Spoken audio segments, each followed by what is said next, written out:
2 เซสชันในตอนเช้านะคะโดยเซสชันแรกเนี่ยจะเป็นการเปิดงานของคณะบดีแล้วก็มี guest speaker ที่มาจากเวียดนามนะคะที่จะมาพูดในหัวข้อเป็นหน้าเวียดนามหลังจากนั้นเราจะมี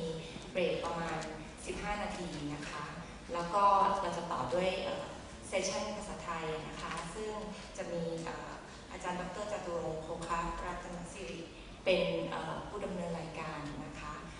แล้วจะขออนุญาตดำเนินรายการเป็น2 ภาษานะคะก็คือจะมีทั้งภาษาไทยแล้วก็ภาษาอังกฤษนะคะค่ะก็เรียนคณะบดีคณะสถาปัตยกรรมศาสตร์และการผังเมืองมหาวิทยาลัยธรรมศาสตร์และผู้มีเกียรติที่เคารพทุกท่านดิฉันอาจารย์ศึกษาศรีเดชชัยพานิชในนามของคณะผู้จัดการประชุมการจัดการประชุมวิชาการBerac7ในครั้งนี้มีวัตถุประสงค์ในการที่จะส่งเสริมสนับสนุนให้คณาจารย์นักวิจัยและนักศึกษาผลิตผลงานวิจัยเพื่อนำมาเผยแพร่สู่สาธารณะและแลกเปลี่ยนความรู้ที่เกี่ยว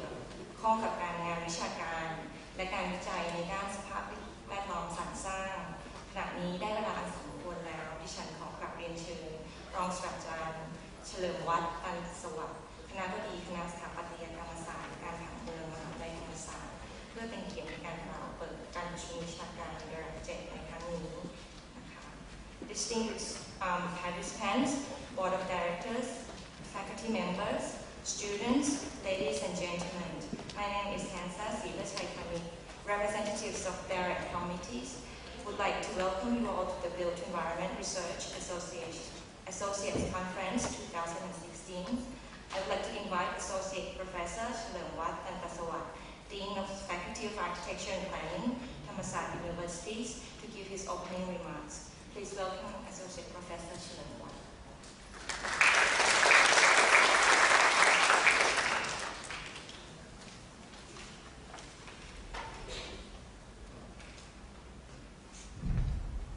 Good morning, honorable speakers, colleagues, ladies and gentlemen. On behalf of the Faculty of Architecture and Planning, Thammasat University, I would like to welcome all of you to Berac7 Built Environment Research Association Conference 2016. The conference aims to publicize the research work from researchers and graduate students from universities by providing the platform to present their work to publics, as well as to share and to discuss on experiences among the scholars, professionals, and academics from various design disciplines related to the built environment. With this opportunity, I would like to extend my warmest regard to our keynote speaker, Mr. Nguyen Huong Ma, and from MIA Design Studio Vietnam. He will give the lecture on the topic of Green Up Vietnam. And I would like to also thank the distinguished panel, Kun Yosaport Kunsong, Kun Nirmoneti Suwapun, which will arrive shortly perhaps, and Kun Surya Amhan Siribat.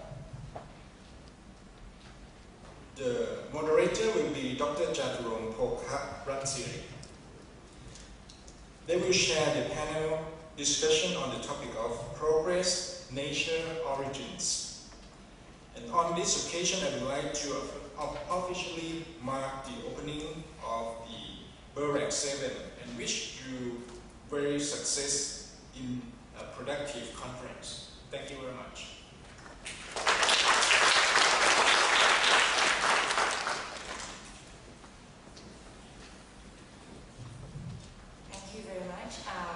I would like to give short introductions to our speakers. Mr. Nguyen Huong Ma, he obtained a master's degrees in architecture programs from Leuven, Belgium. He is one of the 3 founders of MIA Design Studio and has been working as an architect for 18 years. With passion as an architect, he and his team has innovated many hospitalities and residential projects that are eco-friendly and connecting people with nature. In 2015, his Namlan retreat, PR Spa, has received a 2nd prize in the International Baku Architecture Awards, with the natural ventilations, which keeps the building cool, and it becomes a healing environment where the guests can enjoy luxurious wellness in privacy. So I would like now to welcome Mr. Man to give the lecture.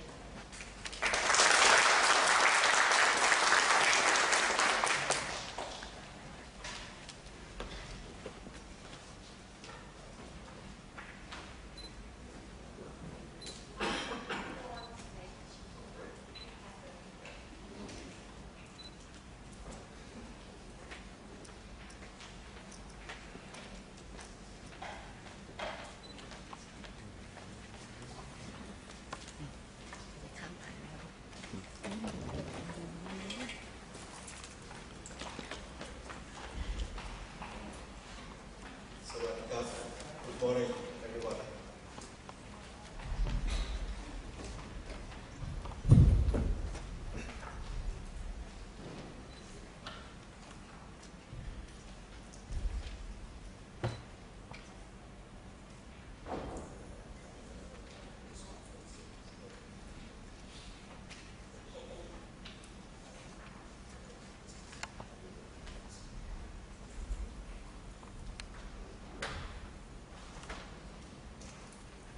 Good morning, everybody.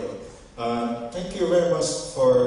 the invitation, me to have a chance to meet all of you today. And then I'm going to share some part of our company work, which is very much related to nowadays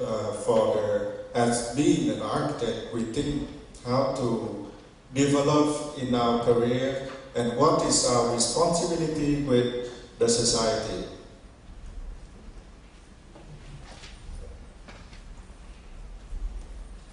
And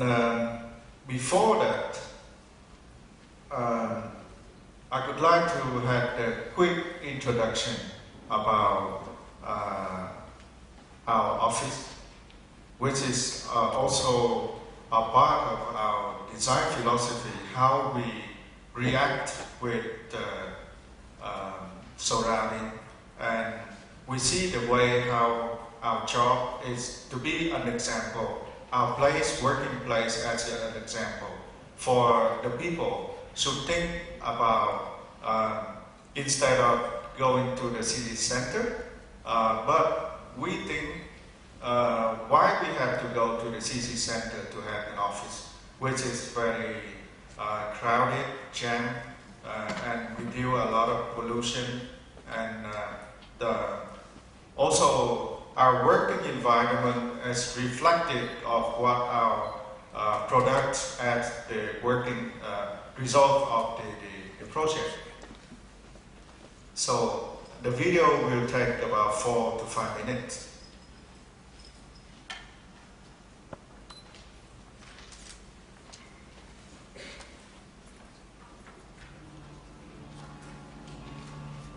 Finding a comfortable workspace is not easy in Saigon. Most people have to work in a cramped urban space. Everything becomes stifling and polluted around less and less open voids, green parks, and community spaces.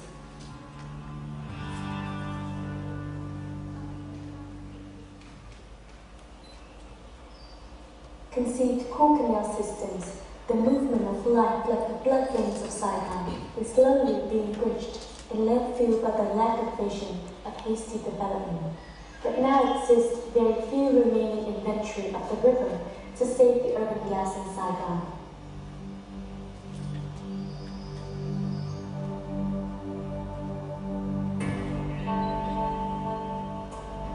In contrast to the current focus on central cities,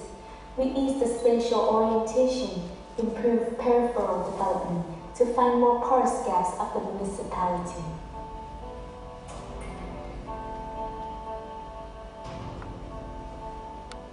As children grew up with the river,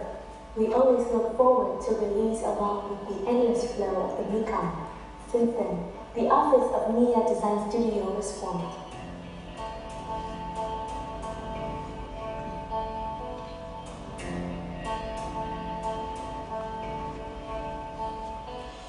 Renovated from a building in a row of villas available in Bintang district.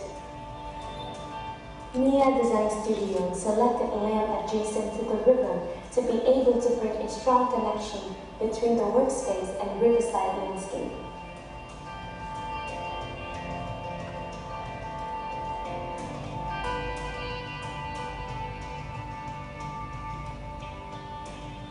Nothing special about the design ideas, we just try to make the process simple and convenient for working space,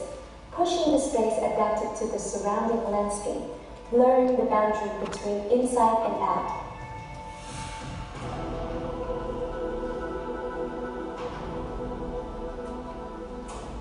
A workshop, a conference room, is more than enough for a studio. We do not want to limit the space with walls, only the decorative bulkhead with high usability to the model and material. Let everything idyllic become possible. A liberal, a link between inside and outside.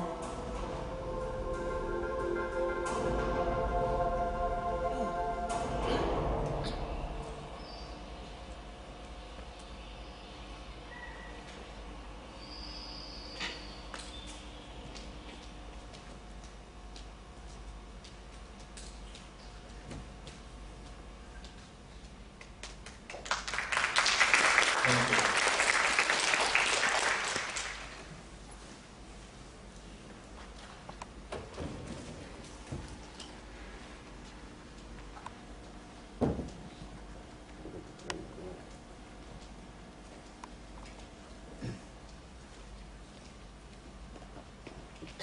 So you see,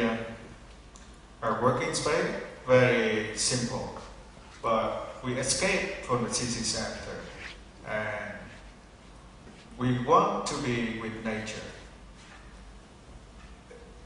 It's part of like, for architect life, we want to be concentrate with thinking, brainstorming, and creating for the certain place. We think we blend it with the landscape, with the rivers, garden, waters, and things. It's we spread out with the nature, and by that way, we don't stick in the four boxes, four walls in the office, which is mostly in the city center they are facing to, and how that we working and we playing at the same time, and we enjoying surrounding, and we don't feel like wake up in the morning we say, oh, I have to go to work, but like, I want to go to work because this is a part of my life. Is I spend so many hours over there. So what happening if we think if we go to the high-rise building in the box? So on the others, methodology is, everybody in the big city, in the morning they go to the center. So they're a one-way jam, right? So, but we are opposite. We go from the city out. So we think we don't have, by that way we don't have a problem with the traffic jam. So like this morning I also, from the hotel to here, I see one part from beginning, is also people queuing by the cars, and I'm very happy to be here. Like, no jam, but surrounding the landscape. I wish in Vietnam, in Ho Chi Minh City, we have one beautiful and such a big green area. Really congratulations for your school. And it's related to Vietnam. Vietnam is a tropical country. It's very much the same weather condition like in Thailand or Singapore, Malaysia. And also, Vietnam is developing countries rapidly growth in the last 15 years. When is its growth?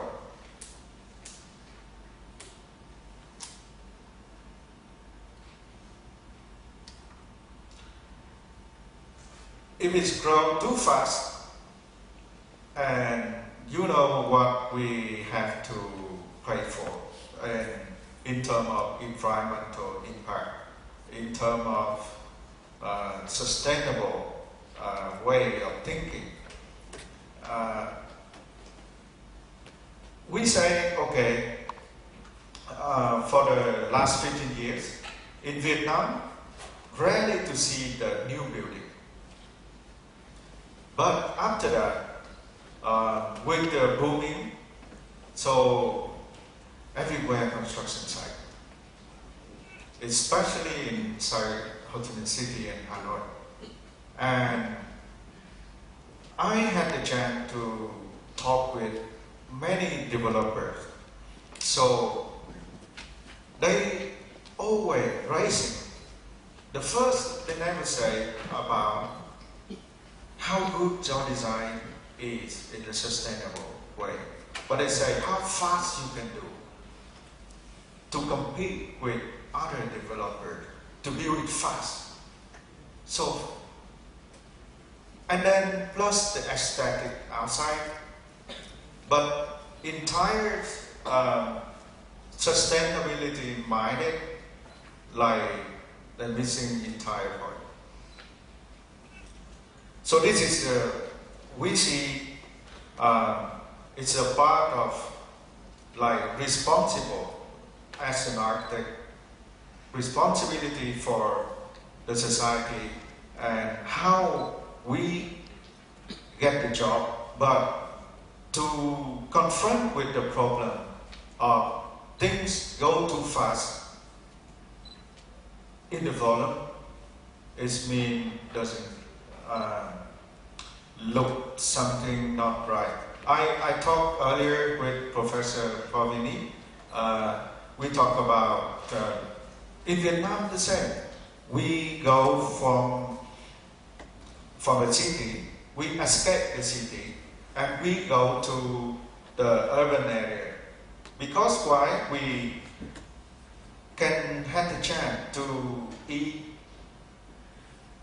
the food, vegetable, with no chemical.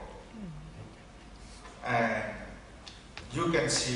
enjoy the nature, which is already disappear more or less in the big city. And where we in Vietnam, where our city in Ho Chi Minh City, so you know by law, the people say in urban planning you need to have the green area per head. It's about from 4 to 12 meters square. But actually today, the people, as strategic people say 0.7 meters square green area per head. So this is really worrying, and because the land is so expensive in the city center. And people racing every day. Master plan, you made it, doesn't mean you're gonna keep it as original and can be changed anyway. If there is the big power people, they're gonna pay a lot of money. So then the public space smaller and smaller. So where only within Ho Chi Minh City, the temperature can be so different between in the city center with about 6-7 kilometers from the center. It's about 3 to 4 degrees Celsius. So you know the greenhouse effect and all greenhouse effect and many others to come to facing the problem with the sustainable way. Just an idea, you see a lot of things go too fast, so you are not ready for the infrastructure to confront with this and to be a part of this. And this is just an idea. You see Ho Chi Minh City, when it's big rain come, and this is how you're gonna look like in the city. And people in our office, sometimes we're joking like, we need a fresh water, but this is not fresh at all. This is not from the river, it's not from the raining water, but this is the water from the tide up. Due to Ho Chi Minh City, we had like full canal system, but after urbanization and the canal, the lake, the pond is landfill. And to develop the project, then where is the water gonna go? And the using of the water, because on the ground level, they concrete it all. So then, you know, the rainwater, they cannot go to the sources. So then, that's the road become the river.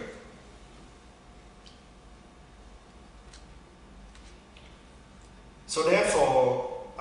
as an architect, with any other careers, we cannot sit in there and see, and we have to take any action to wake up, to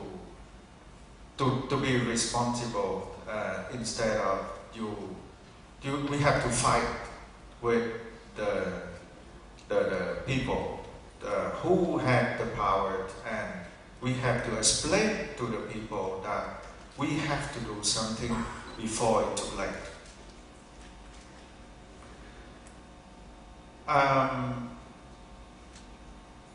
It's talking is very easy. You know, whenever we go meet our client, we always facing so difficulty. It's not about what style you like of the design, and you need the red door or yellow or floor or black ceiling or what, but we say we have to deal with the people had to think different before they make any impact to the land. And the consequence of reaction with surrounding, when the project built, before the project built, and after the project built, what can happen? In that way, we always say to our client that you need to keep the balance. So you take the land to build a project. What you gonna pay back to surrounding for yourself and for the whole surrounding areas? So then we keep convincing, we talking, we dialogue back and forth, but it's always we found it always very difficult. It's still very difficult to explain people to spend a little bit more money to keep the balance with the nature, and to responsible with the nature, to responsible with the society, and including themselves. So this is one of the implementation. I'm going to show you a few projects we have done, and some is already done, but some is ongoing. So this is the Don't Die, waterfront park is the project location in the city central of Vietnam, in Quy Nhơn, where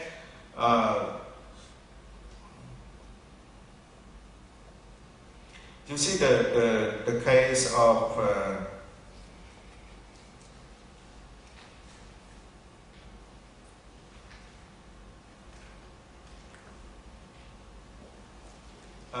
the lake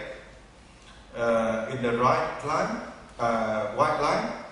and it discharges both way to out to the lagoon, which is whole ecological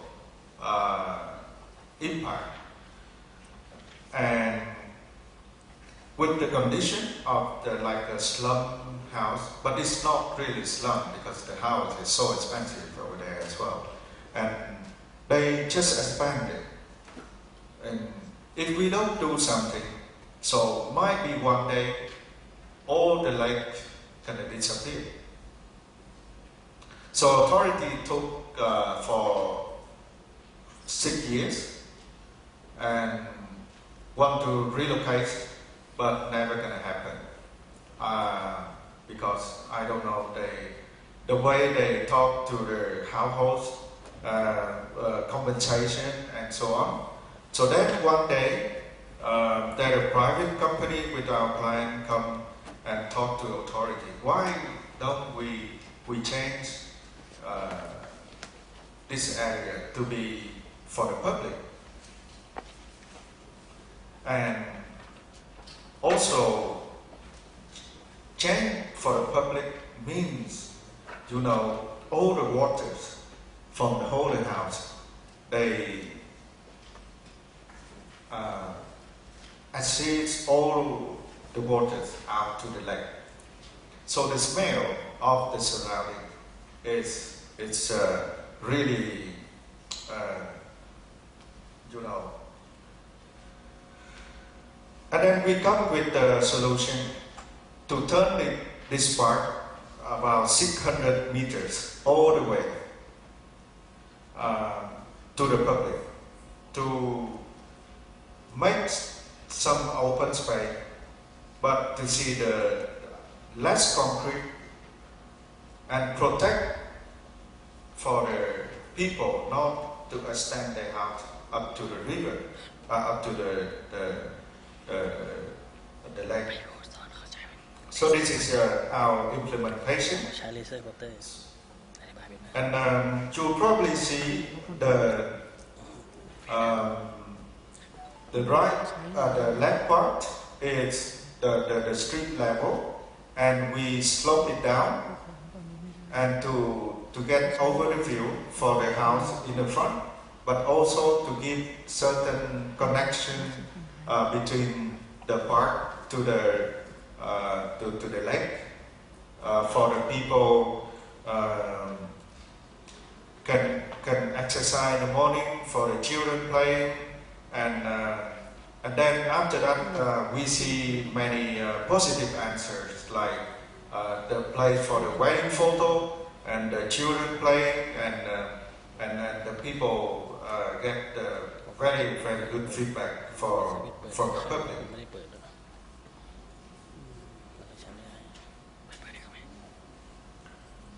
But unfortunately, today, very rare people doing it in Vietnam. And that's after build this project, and people start to talk surrounding where in Ho Chi Minh City, as well with the slum in the canal, and they clean it up, but there's still a big question of how to connect the project to the public.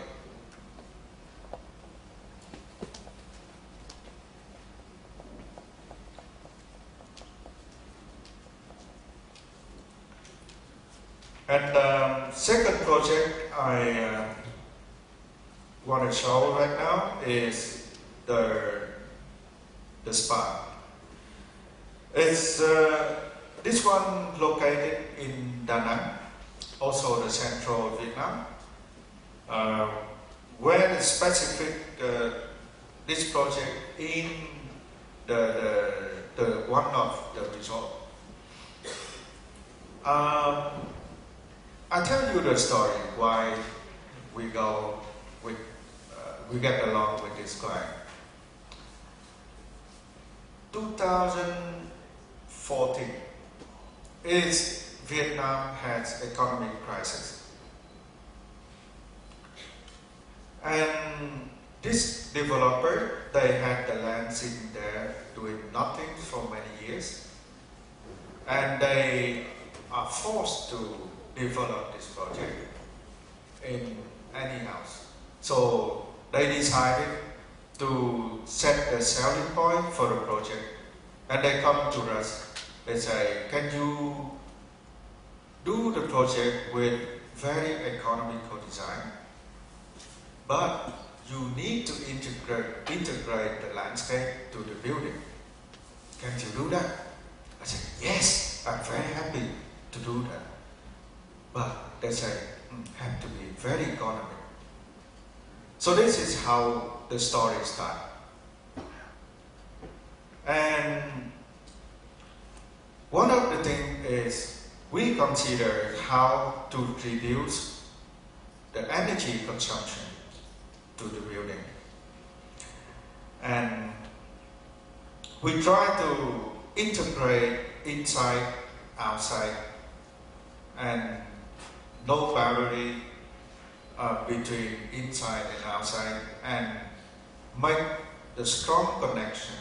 between inside and outside. And we have to give the feeling of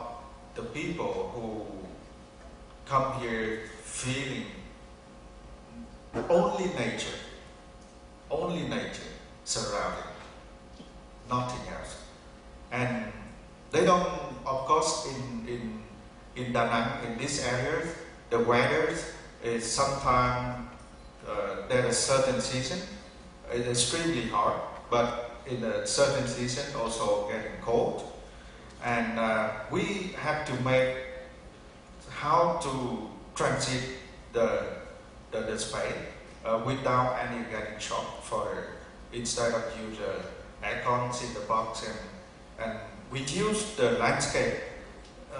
had the 1, 2, 3 layers, and repeat again to make the skin of building. And in the middle we had the big open void to flow all the wind and to get the moisture from the pump in the middle and to cool down the building. So this is the answer. And so the landscape is softened next in the facade and all surrounding. So our idea is, you know, the tree on the jungle, and we start to let it grow and collect it and put it to the simple box, and integrate with the landscape, and this is how it's feeling of back to nature after when you start to go into the building. And then, and no boundary, visually yes, but the feeling. And you go in, you have still there with nature, and in following you all the way from inside out, outside, up and down. So the landscape is not only the green, but you also see that we use integrate with the waters. And this one, the plant and the tree is not only to make the function landscape normally, but we want to convert the landscape, the plant and the trees is the part of architecture. So this hanging plant play the function of like the blind. When the sun is down, and the blind can reduce the hot to the workway, and at the same time you see the reflection with the plant on the floor with the shadow, and make itself the beauty for the space.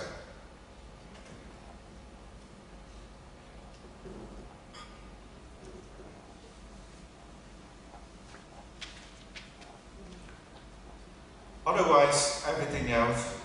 we try to keep as simple as possible, and to make the statement of the need to have the landscape more stronger. This is the part of design language.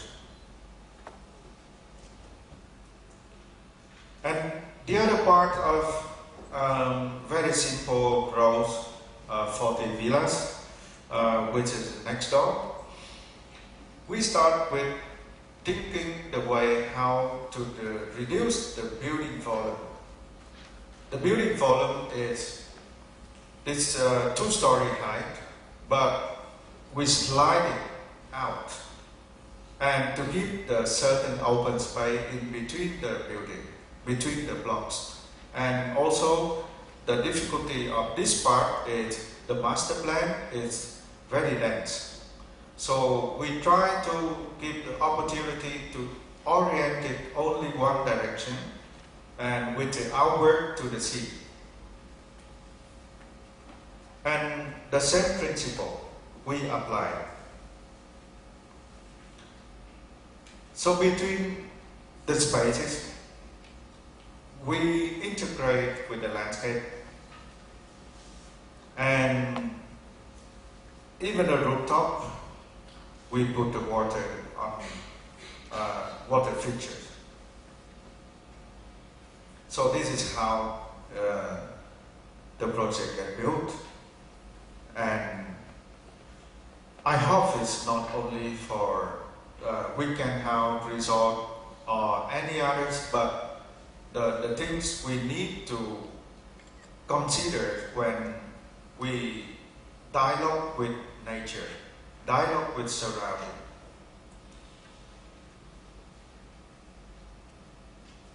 Some at the other views.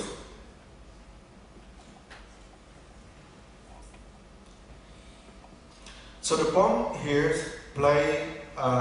like reduce the heat at normal, to reduce the heat for the downstairs.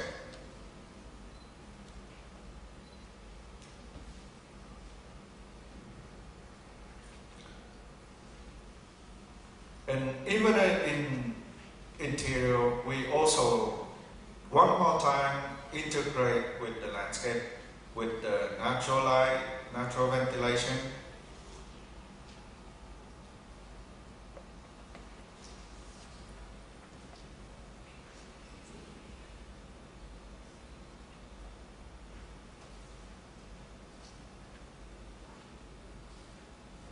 This is the view you're gonna get every morning when you wake up to see the sunrise, and nothing hide it in front. Go through the infinity pond, you can say,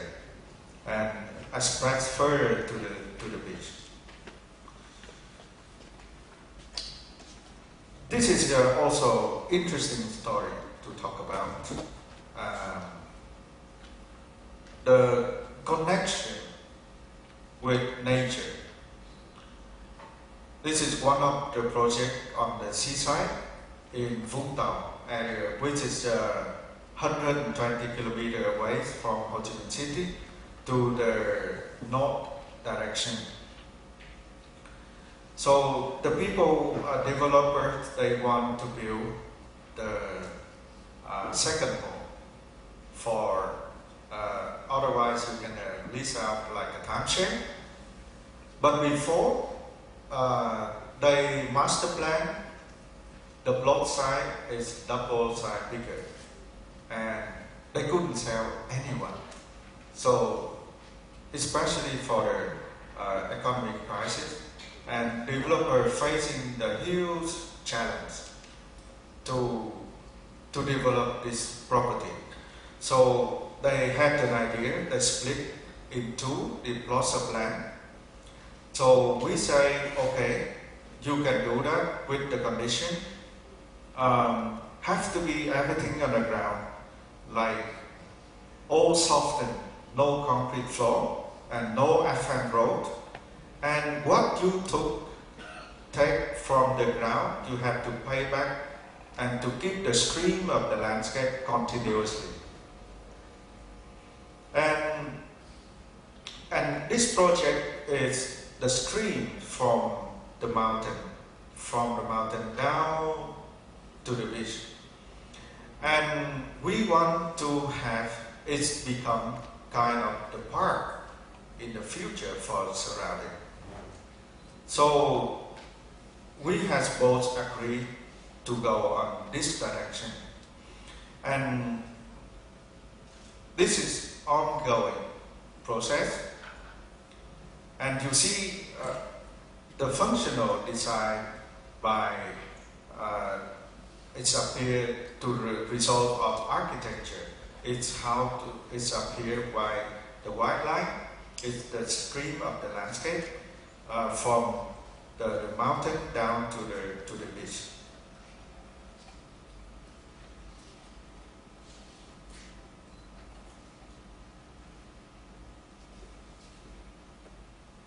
So this is how today it's getting built.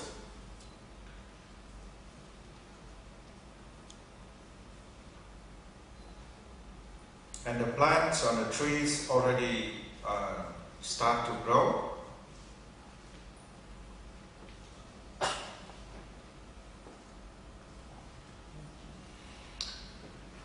And to do the project, this is a kind of affordable project. We also are working on this one. But the challenging is when you do the green to put in the building, vertical green, and if you do for your private house, it's one thing not that difficult to convince. But here you have to convince with the society on that areas, which means they have to make sure they maintain it well and make sure that everybody will agree to follow the rule of how to maintain the landscape. It's a part of architecture. And this is a part of the new part of the city. And we put the horizon. Greenery is a part of the architecture by showing on the balcony in different height, different level, and not only to do the green, but to motivate the people. They dialogue, they have the social contact with the start with the plan, and then we wish the people they talk to each other, because in the big city, I'm sure in Bangkok the same. And they spend most of their time within an office. When they go home, they talk with their family and then they go to sleep. And you need to dialogue. Might be take some time in the day to do a part of educate yourself out of air conditioning, to tell your kids how to plant the trees and the small things like that, and to talk with the neighbors and what you're gonna learn and to share. And this our aim for this project is to build the relationship between the people with the people, and the people with nature, and the generation with generation.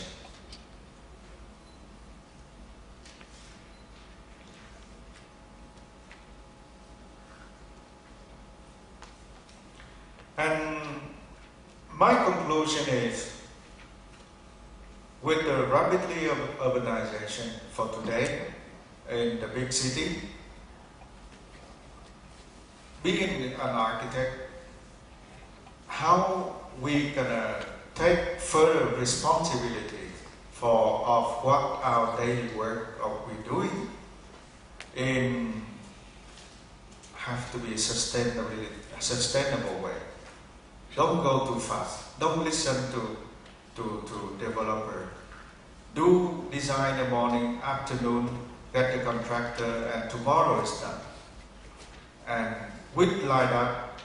you will see how long for our next generation will be, how long for the society will be, and what is for the next generation we have to reserve from today. And this is all the big question for an architect.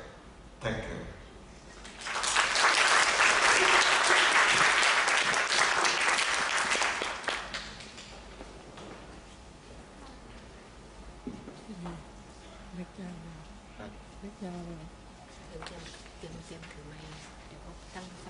Thank you very much, Mr. Man. We're going to start the question and answer sessions. So if there is anyone who would like to ask questions, we'll pass the microphones.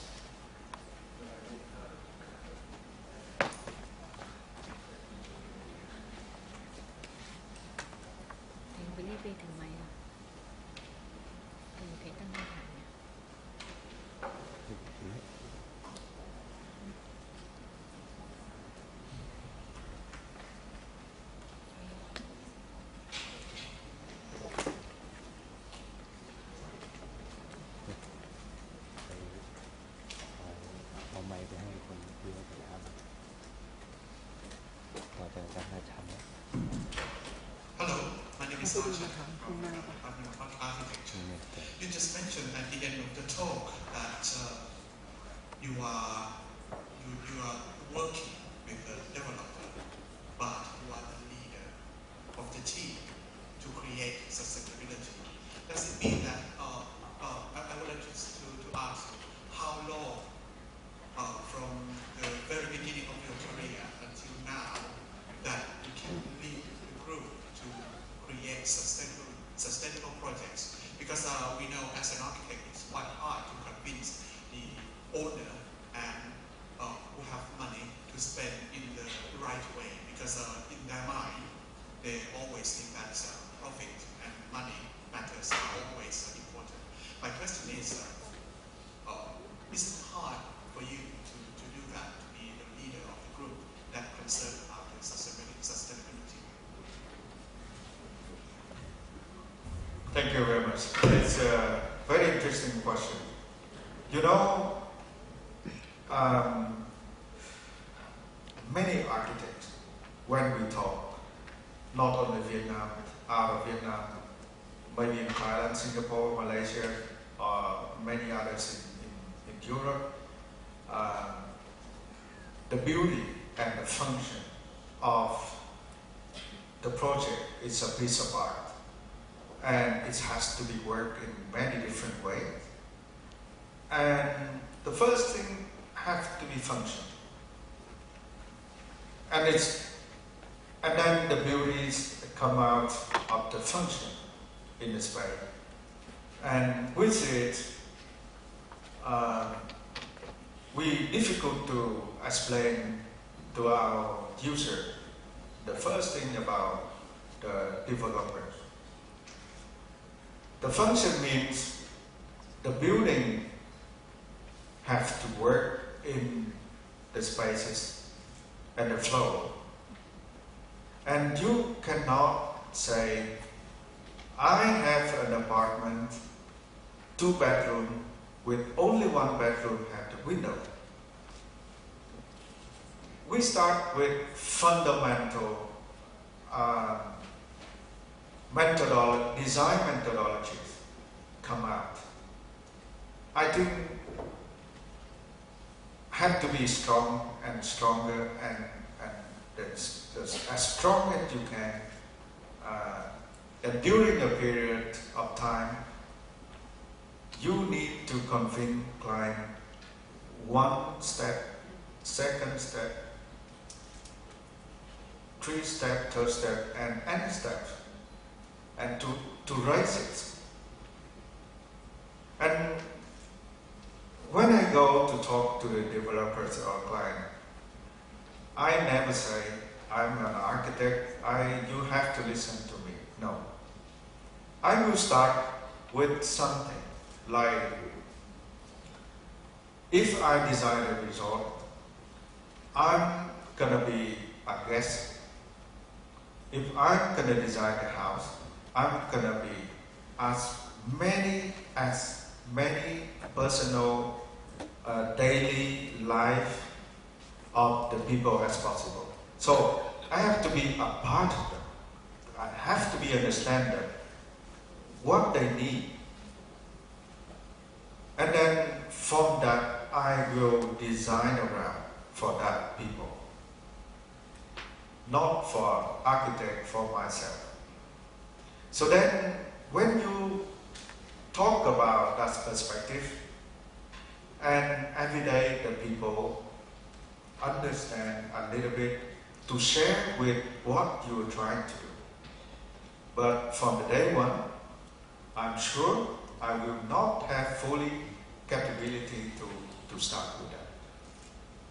Thank you.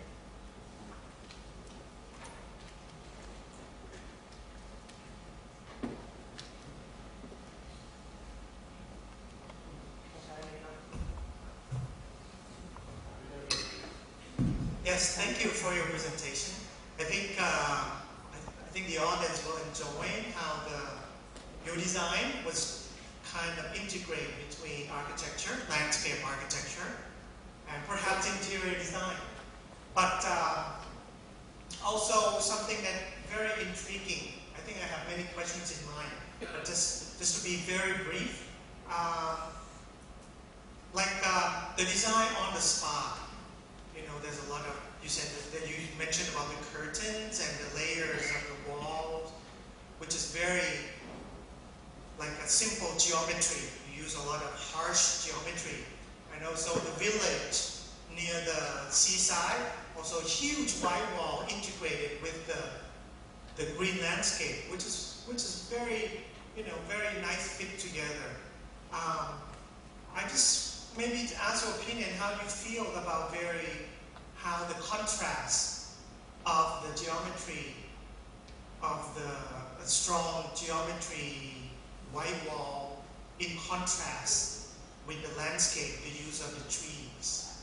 Okay, that's my first question. Maybe the second question is not related to this. How do you have mastermind of your own, like you have architect master that you're looking forward to? I mean, you follow philosophy of maybe Le Corbusier or Mies van der Rohe, or some architect master that you are looked up to?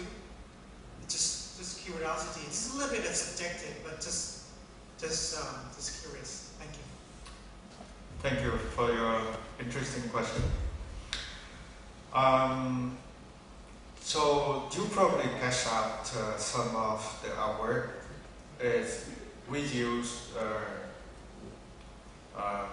some of the white colors, and the first thing start in Vietnam is the economical building. You can't afford to put many luxurious material except emulsion paint, brick, concrete. That's how we start to compromise on that way with our developers and clients. And by doing that, so only the way we start is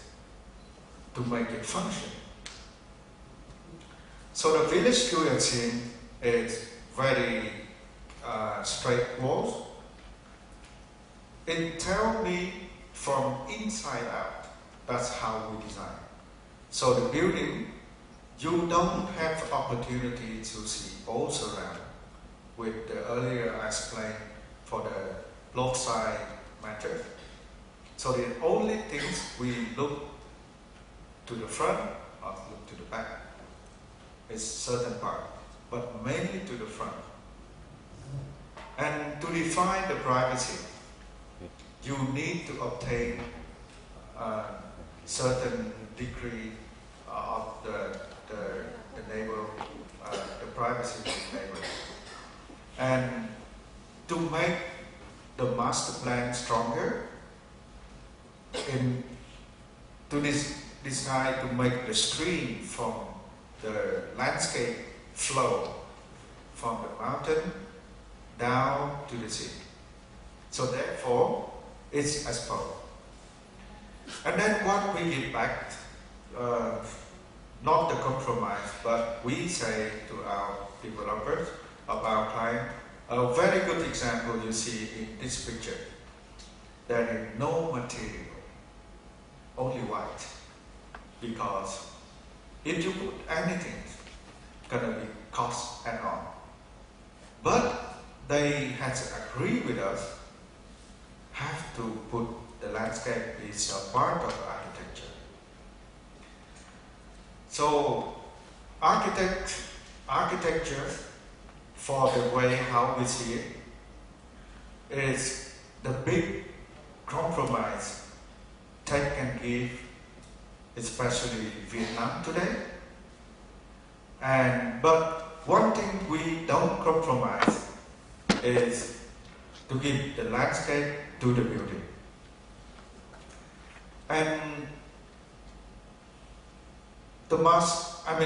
your second question, of course, any other student,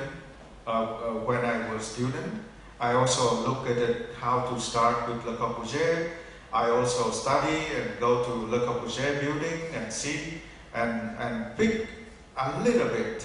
up from, the good thing of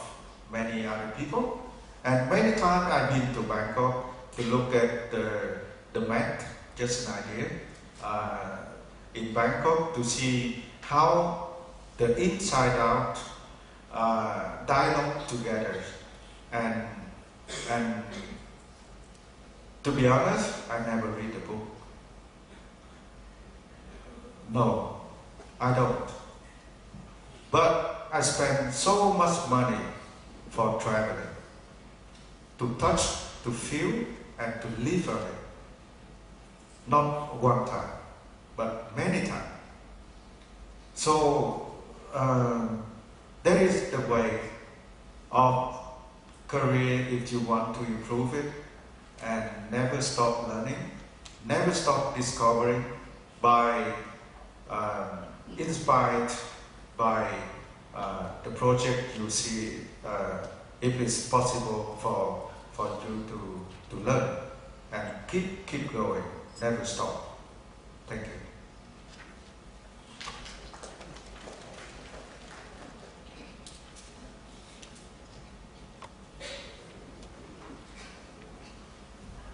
Maybe just another curiosity about your work, because it looks so simply elegant, but there are some questions pop up in my mind about how close do you need to work with engineer, because when you bring in this kind of natural elements into your work, it seems like there are two scenarios. One is just let it grow naturally and do nothing about it, let the nature, take care of everything. And the other scenario is that you need some kind of technician or like water management of the rainstorm or something like that. Is that another concern that has to be put in your mind before you are doing something like this? Thank you. Thank you very much. This is also interesting question to say from the design concept. until to make it happen, and to give them for the lifetime period. And if you only do the good of the concept, but you don't think about how the project gonna implement, and also you get a failed result. And our company, we start with architecture and interior design, and we don't have anyone landscape design architect in-house. So, but we cannot wait in the company like someone gonna join and together with us. So then it's the only thing we learning by doing. And this part is the landscape is the wicked part, our part in the company. So myself and colleagues, we start to see the plants, where location it's gonna be most suitable for that area.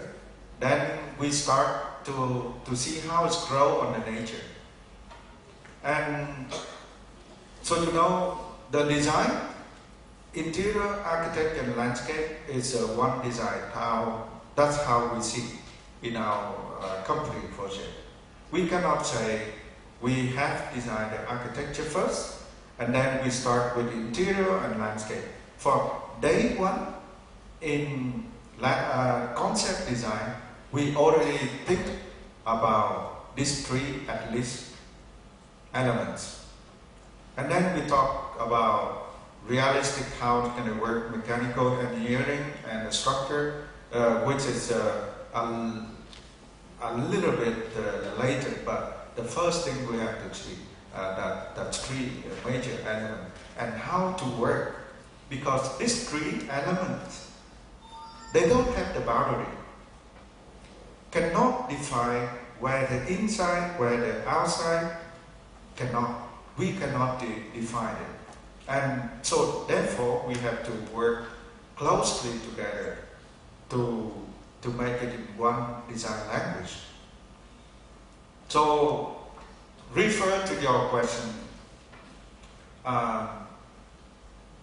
we have to see first thing about that location, how can the plants and the tree can grow. So what kind of plant and tree can grow on naturally way. And then when we put on it with the new system of timing setting to reduce the water's consumption, for you don't cannot waste the water. By now we had like kind of the powder, like a white, like a heroin powder, white, very soft, and when you mix with the soil, put watering on it, and then the powder contain the water and keep it there with the soil. So by doing that, the water waste will be minimal, and then you don't have to water every day. And besides, you also going, the further you go is we'll talk about the whole entire automation system. It's including the weather focus, where you plan to water or not on that day and how many days in a week. So that's we still learning about it.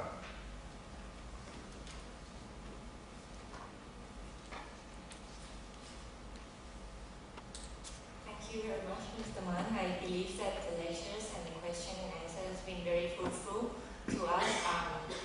faculty members and also the students here.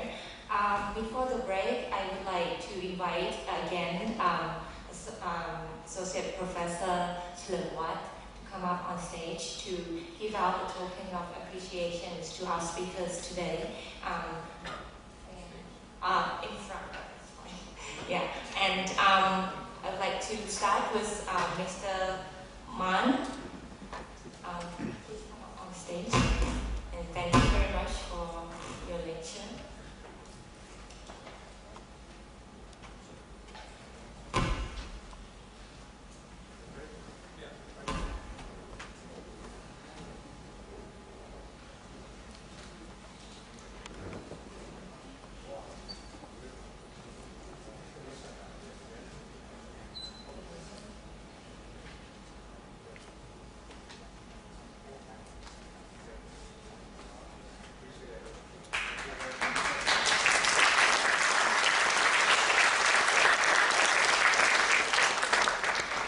I would like to invite the Thai speakers to on stage as well, starting from คุณยศพล บุญสมจากบริษัทชมาจำกัด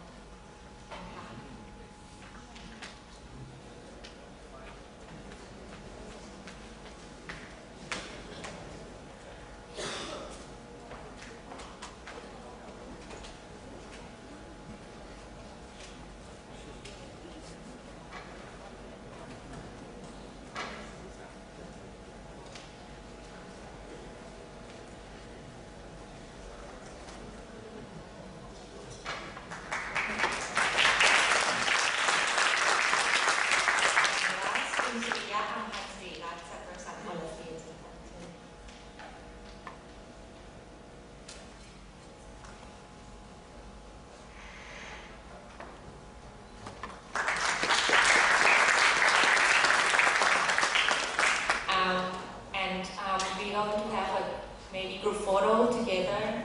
and now we're going to take a break for 15 minutes. There's drinks and breaks available for you outside, and we will come back at 11 for the second session. Thank you. พูดคุยกันวันนี้จริงๆขาดอีกท่านหนึ่งคือคุณสรณี อาชวานันทกุลนะครับก็แกก็น่ารักเนาะแกก็อีเมลมาเมื่อสักประมาณต้นเดือนบอกว่าพี่ลืมพี่จำสัปดาห์ผิดพี่ต้องไปไต้หวันขออภัยแล้วก็จะแนะนำคุณโตมอนสุปรีชามาแทนแต่เราก็เกรงใจว่าจะประชาสัมพันธ์ไม่ทันก็บอกแกว่าเดี๋ยวไว้มีเลคเชอร์ซีรีส์ก็ค่อยว่ากันอีกทีหนึ่งนะฮะปกติเราจะมีเลคเชอร์ซีรีส์ทั้งปีเดือนละหนก็จะเชิญสปีกเกอร์ที่เด็กๆเขาสนใจนะฮะแล้วก็มาพูดคุยกันทีนี้ต้องเท้าความอย่างนี้ก่อนสำหรับนักศึกษาทั้งจากในสถาบันของเราเองคือธรรมศาสตร์แล้วก็จากข้างนอกนะครับแล้วก็อาจารย์ด้วยแล้วก็วิทยากรทั้ง3ท่านว่างานเบอร์แรกเนี่ยนี้จะเป็นปีที่7เนาะวิธีการพูดคุยตรงเนี้ยก็ฟรีสไตล์นะฮะประเด็นหลักๆเนี่ยของการจัดงานเนี่ยมันเป็นเรื่องของการทำวิจัย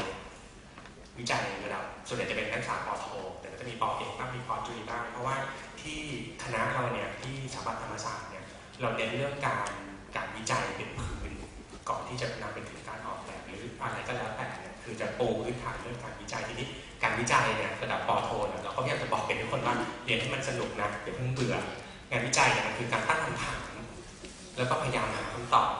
ด้วยวิธีการต่างๆซึ่งมันก็เป็นการใช้ชีวิตแบบปกตินั่นแหละเพียงแต่ต้องถ่ายทอดออกมาให้มันเอ็นดูคนอื่นนะคือให้เขาเข้าใจโปรเซสของเราด้วยนะฮะทีนี้ตอนที่จะเริ่มงานแบบ7 ปีนี้ทางกรรมการนะฮะซึ่งก็จะมีอาจารย์จากหลายๆสาขาเรามีเรียนกันทั้งหมด7 สาขาแล้วนะทุกวันนี้มีถาปัตย์มีอินทีเรียมีแลนด์สเคปมีผังเมืองมีเบิร์ดดีไซน์มีอสังหาริมทรัพย์นะฮะแล้วก็มีการจัดการออกแบบนะครับก็มีอาจารย์หลายๆท่านเขาคุยว่าปีนี้จะเอาธีมอะไรดีนะฮะก็มาคุยกันแล้วก็โดยไม่ได้นัดหมายอาจารย์ทุกฝ่ายก็บอกว่าเอาเรื่องธรรมชาติต้องแต่ช่วงนั้นจะโหยหาธรรมชาติมากเป็นช่วงหน้าแล้งหรือไงไม่ทราบอย่างนี้เลยเขียวๆสดชื่นแล้วเอาธรรมชาติแล้วกันเนาะทีนี้มันก็ได้ตีเป็นธรรมชาติแบบนี้เราธรรมชาติมันกว้างจังเลยจะมาตั้งคอนเซ็ปต์ยังไงก็หาชื่อเก๋ไก่ก็ได้ก็เป็นวัฒนธรรมชาตะนะฮะวัฒนธรรมชาตะมันคือวัฒนะนี่มันคือเรื่องของความก้าวหน้านะฮะที่ไม่หยุดนิ่งนะครับเนเจอร์มันก็เป็นไปทางธรรมะแล้วก็ธรรมชาตินะฮะทั้งที่เป็นนามธรรมเป็นรูปธรรมนะครับแล้วก็ออริจินเนี่ยก็หมายความว่าเป็นเรื่องของแหล่งต้นกำเนิดเป็นเรื่องของความหลากหลายในสังคมนะซึ่งทั้ง3 มิติเนี่ยเราพบว่ามันเป็น องค์ประกอบที่นักศึกษาที่ทำวิจัยเนี่ยมักจะหยิบและดึงมาเป็นประเด็นในการทำวิจัยเพียงแต่ว่าพอตั้งเป็นคำถามแล้วเนี่ยสามารถแตกออกมาเป็นรายละเอียดของการไปเก็บข้อมูลไปวิเคราะห์มีเครื่องมือมาใช้ในการ process ข้อมูลได้มากแค่ไหนอันนั้นก็แล้วแต่งานวิจัยของแต่ละคนนะทีนี้กลับมาถึงธีมเนี่ยเราก็เลยได้เชิญทั้ง3ท่านมานะครับแล้วก็โดยไม่ได้บังคับนะครับทั้ง3ท่านจริงๆก็จะกลมกลืนกันอยู่ใน3มิตินี้อยู่แล้วแต่ว่าอาจจะเรียงลำดับอย่างนี้ขั้นแรกเนี่ยเราจะมีการนำเสนอเป็นสไลด์ presentation หรือวิดีโอนะครับจากวิทยากรทั้ง3ท่านก่อนโดยจะเรียงมาคือเป็นของคุณยศพลก่อนก็อาจจะไปในแนวของธีมและของ progress นะฮะแต่ก็จะมี nature origin มาร่วมด้วยเป็นคุณสุริยะนะครับซึ่งจะเป็นเรื่องของธีมเรื่องของ nature แล้วก็จะเป็นพี่นกพีรมนนะครับก็จะเป็นเรื่องของ origin นะครับเริ่มจากสไลด์หรือวิดีโอ presentation ก่อนเลยใช้เวลาประมาณจาก10 ถึง 15 นาทีอะไรนี้พอได้ก็คือ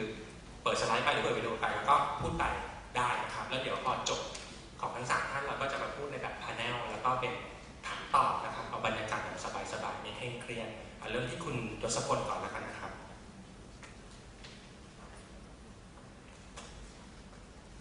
สวัสดีครับก็ขอบคุณทางคณะสถาปัตย์ก็ที่ให้เกียรติได้มาร่วมเสวนาวันนี้แล้วก็กับทางคุณประโมทแล้วก็พี่สุริยะด้วยนะครับก็จริงๆวันนี้ไม่รู้ว่าจะเข้ากับธีมมากน้อยแค่ไหนเอาแบบสบายๆแต่ว่าอยากจะแลกเปลี่ยนในสิ่งที่เราอยากจะพูดถึงกันทีนี้ผมว่าสิ่งสำคัญตอนนี้มันคือเรื่องคือสิ่งต่างๆในโลกเนี่ยมันเกิดจากทัศนคติคือมันไม่ได้เกิดจากความรู้อย่างเดียวคือทัศนคติมันเป็นตัวบอกว่าเราจะควรจะทำอะไรไม่ควรทำอะไรแต่ถ้าทัศนคติในช่วงยุคเวลาหนึ่งมันอาจจะมีอย่างหนึ่งแต่พอมันเปลี่ยนยุคสมัยมันก็เปลี่ยนไปผมไปคีรีวงศ์มาเพิ่งกลับน้องๆที่ออฟฟิศนั่นคือทัศนคติของคนที่มีกับธรรมชาติคือการอยู่ร่วมพึ่งพาพึ่งพิงแล้วก็เราได้ประโยชน์จากธรรมชาติมากมายแล้วทัศนคตินั้นเองมันทำให้เราสร้างสภาพแวดล้อมแบบร่วมและเคารพเราใช้ประโยชน์จากธรรมชาติแต่ทีนี้เราพัฒนาทัศนคติเราเปลี่ยนคือเราไม่ได้อยู่ร่วมกับธรรมชาติเราเหมือนกับว่าเราอยู่กับธรรมชาติแต่เราไม่ได้รู้หรือเคารพสิ่งเหล่านั้นอีกต่อไปใช่ไหมครับทีนี้มันก็มีตัวเลขที่ดูแล้วก็น่าตกใจคือเขาบอกว่าประเทศหรือกรุงเทพเนี่ยเป็นประเทศที่เป็นเมืองที่น่ามาเที่ยวที่สุดเป็นอันดับ3ของโลกถ้าดูตัวเลขสิงคโปร์เนี่ยที่ประมาณอันดับ6เองแต่เขาก็ใกล้เคียงมากแต่ว่าถ้าถามว่าประเทศกรุงเทพเนี่ยน่าอยู่ไหมไม่น่าอยู่นะอยู่อันดับ129แล้วจริงๆเนี่ยเรามีหน่วยงานที่ทำด้านผังเมืองเนี่ยก่อตั้งช้ากว่าสิงคโปร์เนี่ยถึง10 ปีแล้วก็มีพื้นที่สีเขียวตอนนี้เรามีแค่ 2% สิงคโปร์มี 17%วันก่อนผมไปงานฟอรัมที่มาเลเซียเขาบอกว่าให้ดูนะของสิงคโปร์อย่างดีคือตอนนี้เราจะเห็นว่ามันจะมีจุดสีน้ำตาลอยู่บ้างเขาบอกว่าอีกตอนเนี่ยมันจะไม่มีแล้วในจุดสีน้ำตาลจุดสีน้ำตาลในภาพนี้คืออะไรท่านทราบไหมครับมันคือหลังคาของตึกหลังคาบ้านตอนนี้สิงคโปร์ยังทำให้จุดในแผนที่เขาเขียวหมดทางตั้งทางนอนทางทุกสิ่งอย่างนั่นคือทัศนคติที่เขามองว่าพื้นที่สีเขียวมันมีประโยชน์ต่อสิ่งแวดล้อมแล้วเขาเข้าใจนั้นจริงๆว่ามันมีประโยชน์กับเศรษฐกิจสิ่งแวดล้อมและการอยู่รอดของเขาคือเขาไม่ได้มองแค่ว่ามันเป็นแคมเปญมันเป็นแค่ marketing tool ทีนี้ทัศนคติที่เรามีเนี่ยมันนำมาสู่เมืองที่เราอยู่แย่นะฮะคือตอนนี้เราอยู่แบบนี้จริงๆนะฮะคือพี่ในชุมชนไลน์มาให้ผมรูปนี้โอ้เดี๋ยวนี้จะลงเรือไปขายของทำไมต้องทำอะไรอย่างนี้นะฮะมันเราอยู่แย่กว่านั้นแล้วคนเมืองอย่างเราที่อยู่แห้งๆเราก็ไม่รู้มาก่อนว่ามันเปลี่ยนไปแล้วแค่ไหนตอนนั้นเราทำวิจัยเรื่องน้ำตอนที่น้ำท่วมไปช่วยพี่น้องศึกษาปรากฏว่าไปเจอทางด่วนเนี่ยรถจอดเต็มไปหมดเลยแต่ปรากฏว่าพอไปสักพักหนึ่งไปในลำคลองเจอคุณลุงท่านหนึ่งพายเรือแบบชิวๆมาก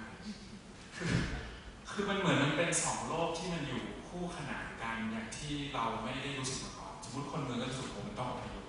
แต่คนในอยุธยาบอกว่าทุกคนพายเรือและว่ายน้ำเป็นถ้าเป็นคนอยุธยาเป็นเรื่องปกติเพราะฉะนั้นมันไม่สิ่งแปลกปลอมครับเมืองมันพัฒนาแบบไม่ปฏิสัมพันธ์กับคนนะฮะเก้าอี้นี้ทุกท่านเห็นเราไม่รู้สึกอยากนั่งมันดูเซ็งมากเด็กนี่อยู่ที่นครนั่งแบบสั่งตายมันไม่ได้อยากนั่งมันกลัวหายกลัวคนมานอนกลัวคนมาจูจีกันมาทำอะไรคือมันเป็นทัศนคติแต่นี่มันจะพอทัศนคติของผู้ปกครองเราในฐานะเด็กๆเยาวชนประชาชนมีสิทธิ์ใช้แต่ไม่มีสิทธิ์บอกว่าเราอยากได้อะไรภาพซ้ายนี่ผมไปที่อินเดียเมืองโคชินอยู่ทางใต้อยู่เส้นสุดผมไปเจอต้นจามจุรีแบบโอ้โหผมบอกให้เขาหยุดจะขอถ่ายรูปเขาบอกว่าไม่เป็นไรมีเยอะมีเต็มเมืองเลยไม่ต้องห่วงกับบ้านเราตรงเอกมัยออฟฟิศผมตัดเรียบร้อยนะต้นอะไรตัดหมดมีอะไรตัดหมดนั่นก็คือทัศนคติของคนที่ไม่เข้าใจว่าต้นไม้มีประโยชน์อะไรสองภาพนี้อยู่ไกลๆเลนตานี้ยังจะเหมือนกันเขาบอกว่าคนทางขวาเนี่ยถ้าดูใกล้ๆก็คือหญ้าเทียมดีๆเนี่ยคือเรามีทัศนคติว่าเรากำลังจะทำเมืองสีเขียวเป็นมิตรต่อสิ่งแวดล้อมแต่แทนที่เราจะปลูกต้นไม้สร้างธรรมชาติของจริงเปล่าเราใช้หญ้าเทียมเราไปสวนสาธารณะเราคิดว่ามันจะมีสถานที่ที่มันรื่นรมออกกำลังกายได้ปรากฏเราไปเจอป้ายห้ามทำทุกอย่างเลยโอ้ยสวนสาธารณะไปทำอะไรกันเอาไว้ดูแต่ลองนึกถึงสภาพว่าถ้าสวนสาธารณะมันทำอะไรก็ได้ทุกอย่างที่เราจินตนาการได้มันจะกระตุ้นความคิดของผู้คนได้มากน้อยแค่ไหน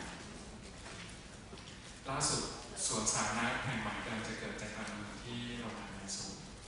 แต่เราก็นึกฝันว่ามันจะเป็นป่าในเมืองเนาะแบบในเมืองนอกเหมือนวัฒนธรรมที่สิงคโปร์ตอนนี้มันเป็นเหมือนแบบต้นไม้มาวางเป็นเข้าแถวในเนอร์เซอรี่เราก็เศร้าใจกันว่าตกลงเขามองเรื่องป่ามันคืออะไรแน่หรือสนจิตตกใจนะครับตกใจผมไปแล้วโอ้คือสภาพของวังสนจิตมันเป็น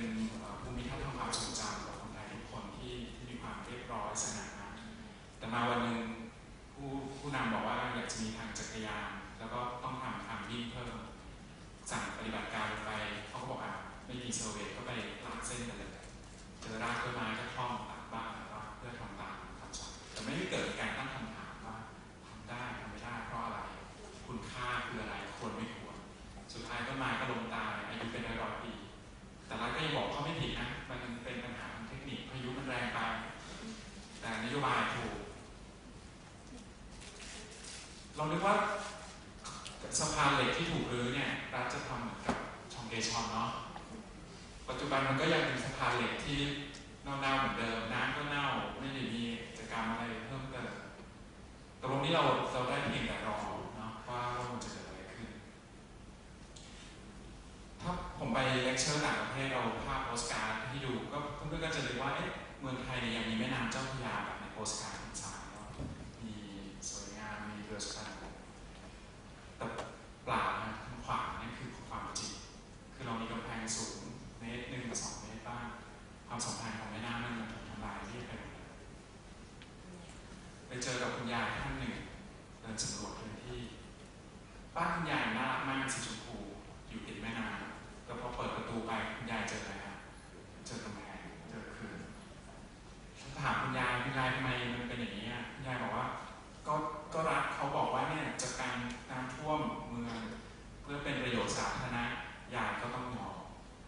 โอ้คำนี้มันกินใจนะคือยายก็ต้องยอมเพื่อประโยชน์สาธารณะเพื่อเราที่นั่งอยู่แล้วยายไม่รู้จะทำอะไรยายก็ไม่มีทางเลือกอื่นหรือเปล่าล่าสุดมีคุณยายท่านหนึ่ง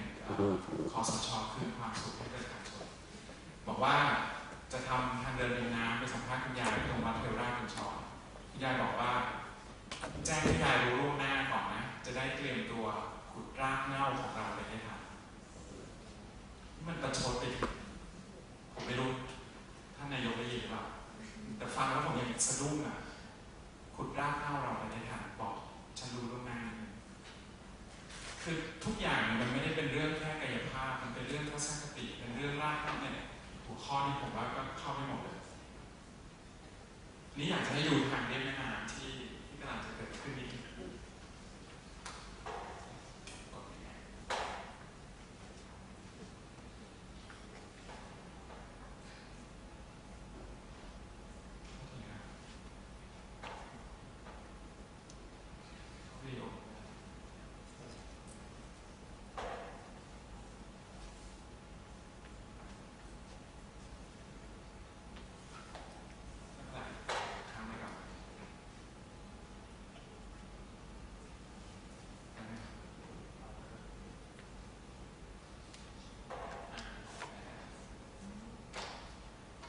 ี้เราก็ไปลงทุนนะฮะทำโดรนขึ้นมาให้ดูว่าตอนนี้แม่น้ำมันเป็นยังไงสวยงามนะครับเวลามองจากข้างบนทีนี้รัฐบาลเรามีทางเดินน้ำหลายคนอาจจะยังไม่รู้เลยคนอาจจะทราบแล้วก็มีสภาพมันเราเข้าไปในแม่น้ำตอนแรกบอก 19.5 บอกว่าเราฝังจินตนาการไปเลยตอนนี้เหลือประมาณ 7 เมตรแต่มันก็ยังเป็นโครงสร้างที่มันทำลายแม่น้ำอยู่แล้วก็ทำลองภาพ3 มิติให้ดูว่าอีกหน่อยความสำคัญของเมืองน้ำที่มันควรจะถูกฟื้นฟูเนี่ยมันจะถูกทำลายเรียบแม่น้ำจะแคบลงระบบนิเวศกำลังจะมีปัญหา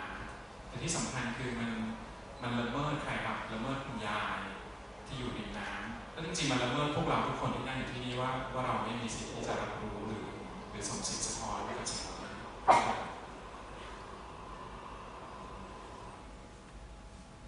ทีนี้นอกจากเรื่องแม่น้ำผมพูดเรื่องคนนิดนึงจริงๆคนก็คือองค์ประกอบของเมืองนะฮะคือเราอาจจะนึกว่าเราออกแบบกายภาพแต่จริงๆแล้วเรากำลังออกแบบกายภาพเพื่อสร้างหรืออยู่ร่วมกับคนด้วยเรามีคนที่มีจินตนาการมากมายความที่สร้างสรรค์น้องคนซ้ายพยายามจะเรียนแบบคุณชมพู่ใช่ไหมครับปริยาองค์คนขวาน่าจะเป็นคนงานชาวพม่ากำลังปักระหว่างรอรถกับที่พักภาพตรงกลางนี้เป็นมีคนงานเอาเศษไม้มาทำจริงๆจินตนาการและความคิดสร้างสรรค์มันอยู่ในพวกเราทุกคนแต่มันยังไม่ได้ถูกเอามาใช้อย่างมีนัยสำคัญทีนี้หรือเราอยากจะอยู่แบบเมืองแบบอยู่ร่วมนอกจากเมืองแบบอยู่แยกที่เราเห็นตอนแรกมีคุณพี่ท่านหนึ่งบอกเขาอยากอยู่ร่วมกับน้ำในยุคสมัยใหม่เขาจะเอารถมอเตอร์ไซค์ติดกับทุ่นแล้วก็รับส่งคนแม้ที่อยากจะน้ำท่วมเขาก็รู้สึกเขาอยู่ได้แบบภายเดียวกันนั้นในยุคสมัยปัจจุบันมันมีงานชิ้นหนึ่งที่ทางผมได้ทำเราก็อยากจะมีสถาปัตยกรรมที่อยู่ร่วมกับธรรมชาติโดยที่ไม่ได้บอกว่ามันมีความแบ่งแยกกันของแลนด์สเคปหรือผังเมืองหรือสถาปัตยกรรมแต่ทุกอย่างเป็นการอยู่ร่วมและใช้ธรรมชาติเป็นส่วนหนึ่งของภาษาครับเราอยากเห็นป่าใจกลางที่มักกะสันแทนที่จะเป็นอาคารสูงเป็นคอมเมอร์เชียลเป็นหมดเราอยากเห็นธรรมชาติกลับคืนมาแล้วนั่นคือทัศนคติใหม่ที่เราบอกว่าธรรมชาติอยู่ร่วมกับคอมเมอร์เชียลได้อยู่ร่วมกับเมืองได้ไม่จำเป็นที่คุณจะต้องใช้หนี้การรถไฟเป็นเงินหมื่นล้านแสนล้านแล้ววัดคุณค่าแต่ตัวเงินอย่างเดียว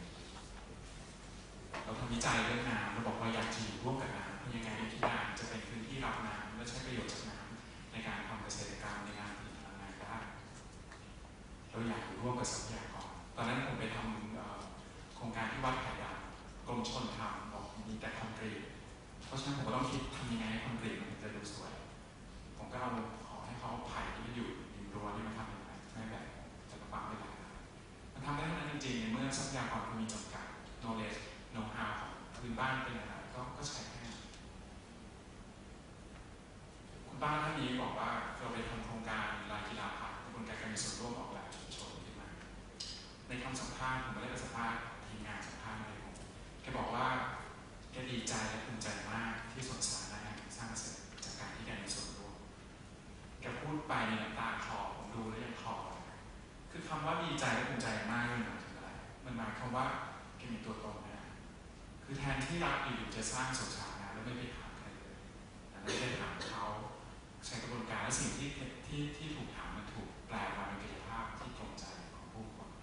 ออกมาเป็นสวนสาธารณะที่เกิดการใช้งานมากมายแล้วก็มีปฏิสัมพันธ์ของผู้คนที่อยู่ในห้องแฟ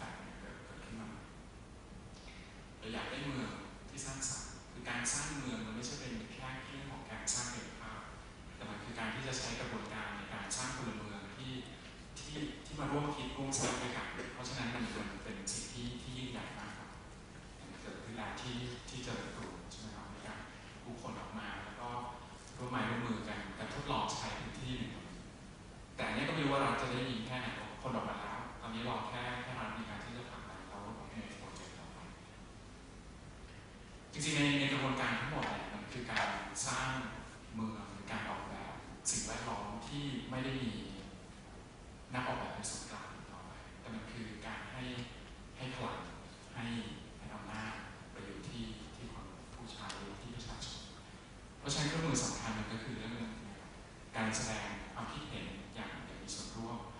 แล้วมันก็เป็นการสร้างเมืองที่ทุกคนมีส่วนเป็นการปลุกพลเมืองทุกคนที่เมื่อก่อนอาจจะอยู่นิ่งเฉยแล้วก็ไม่รู้สึกว่ามันเป็นเรื่องของเราแม่น้ำไม่ใช่เรื่องของเราเมืองไม่ใช่เรื่องของเราแต่วันนี้ทุกอย่างเป็นเรื่องของเราแล้วผมว่าที่มันสำคัญที่สุดก็คือว่าคือเราอาจจะไม่สามารถเป็นสถาปนิกที่ต่อสู้แล้วเอาชนะกับทุกเรื่องมันไม่ใช่อยู่ในอำนาจที่เราจัดการได้แต่ว่าการที่เราร่วมเผยแพร่และสร้างทัศนคติร่วมทัศนคติใหม่ที่เราอยากมีร่วมเนี่ยให้มันส่งต่อไปกับทุกคนส่งต่อไปกับลูกหลานเรามันจะเกิดสิ่งดีงามเกิดขึ้นในอนาคตซึ่งผมก็อยากสุดท้ายนี่มันเป็นภาพที่ผมวาดตอนสมัยเด็ก30 ปีที่แล้วคือผมก็ฝันนะถึงเมืองในจินตนาการที่สวยงามที่มีผู้คนมากมายแต่ตอนนี้ไอ้เมืองนี้มันไม่ได้หมายความว่ามันต้องเป็นเมืองที่สวยงามในเชิงสถาปัตยกรรมแต่ผมว่าเมืองที่สวยงามมันน่าจะเป็นเมืองที่ทุกคนอยู่ร่วมและมีส่วนในร่วมกันครับ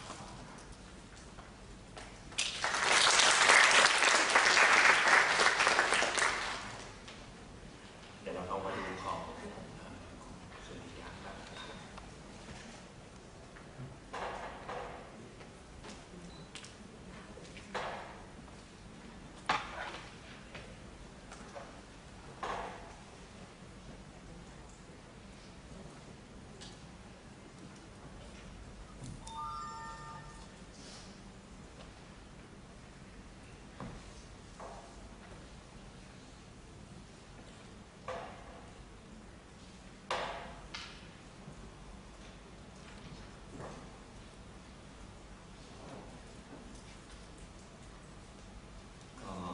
สวัสดีทุกท่านนะครับอาจารย์แล้วก็ผมรู้สึกเป็นเกียรติที่ทางธรรมศาสตร์เชิญมาเสวนานะครับแล้วก็ต้องบอกตามตรงว่าทางผมเนี่ยก็ไม่ได้เขาเรียกอะไรยังบอกทางพิสุทธิ์ว่าตอนนี้ผมไม่ได้ทำนี่เลยก็เป็นคนหนึ่งนะฮะชีวิตคนหนึ่งผมก็ไปตอนนี้ต้องเดินทางกลับบ้านบ่อยนิดนึงเนื่องจากว่าพ่อป่วยแล้วคุณแม่ก็ป่วยแล้วก็ได้มีมุมมองที่แตกต่างออกไปจากเดิมมากพอสมควรกับชีวิตจริงๆแล้วผมไม่มีสไลด์อะไรที่จะพูดวันนี้เพราะว่ามันเป็นประเด็นการตั้งคำถามหลายๆอย่างที่เรามองมานะฮะตอนแรกบอกทางอาจารย์รวมว่าผมไม่แน่ใจว่าผมจะมาได้หรือเปล่าก็แจ้งมาก่อนเดี๋ยวโอเคว่าตอนแรกเนี่ยลูกๆทุกคนเนี่ยก็แต่งชุดดำหมดแล้วแต่งชุดดำมาเรียบร้อยแล้วผมนี่ก็ทำหนังสือประวัตินะตกลงพ่อไม่เป็นไรฟื้นมาอีก โอเคก็จิตใจสู้นะครับก็ต้องทีนี้เรามีคำถามอยู่ตัวหนึ่งว่าพ่อป่วยเดินไม่ได้เราเห็นสภาพที่อยู่ที่โรงพยาบาลทุกคนเนี่ยมีการตายทุกวันมีการเกิดทุกวันนะฮะมันเป็นอะไรที่เหมือนกับว่าเราได้พิจารณาอะไรบางอย่างเหมือนเป็นการเพ่งกระสินนะฮะทีนี้เรามีคำถามว่า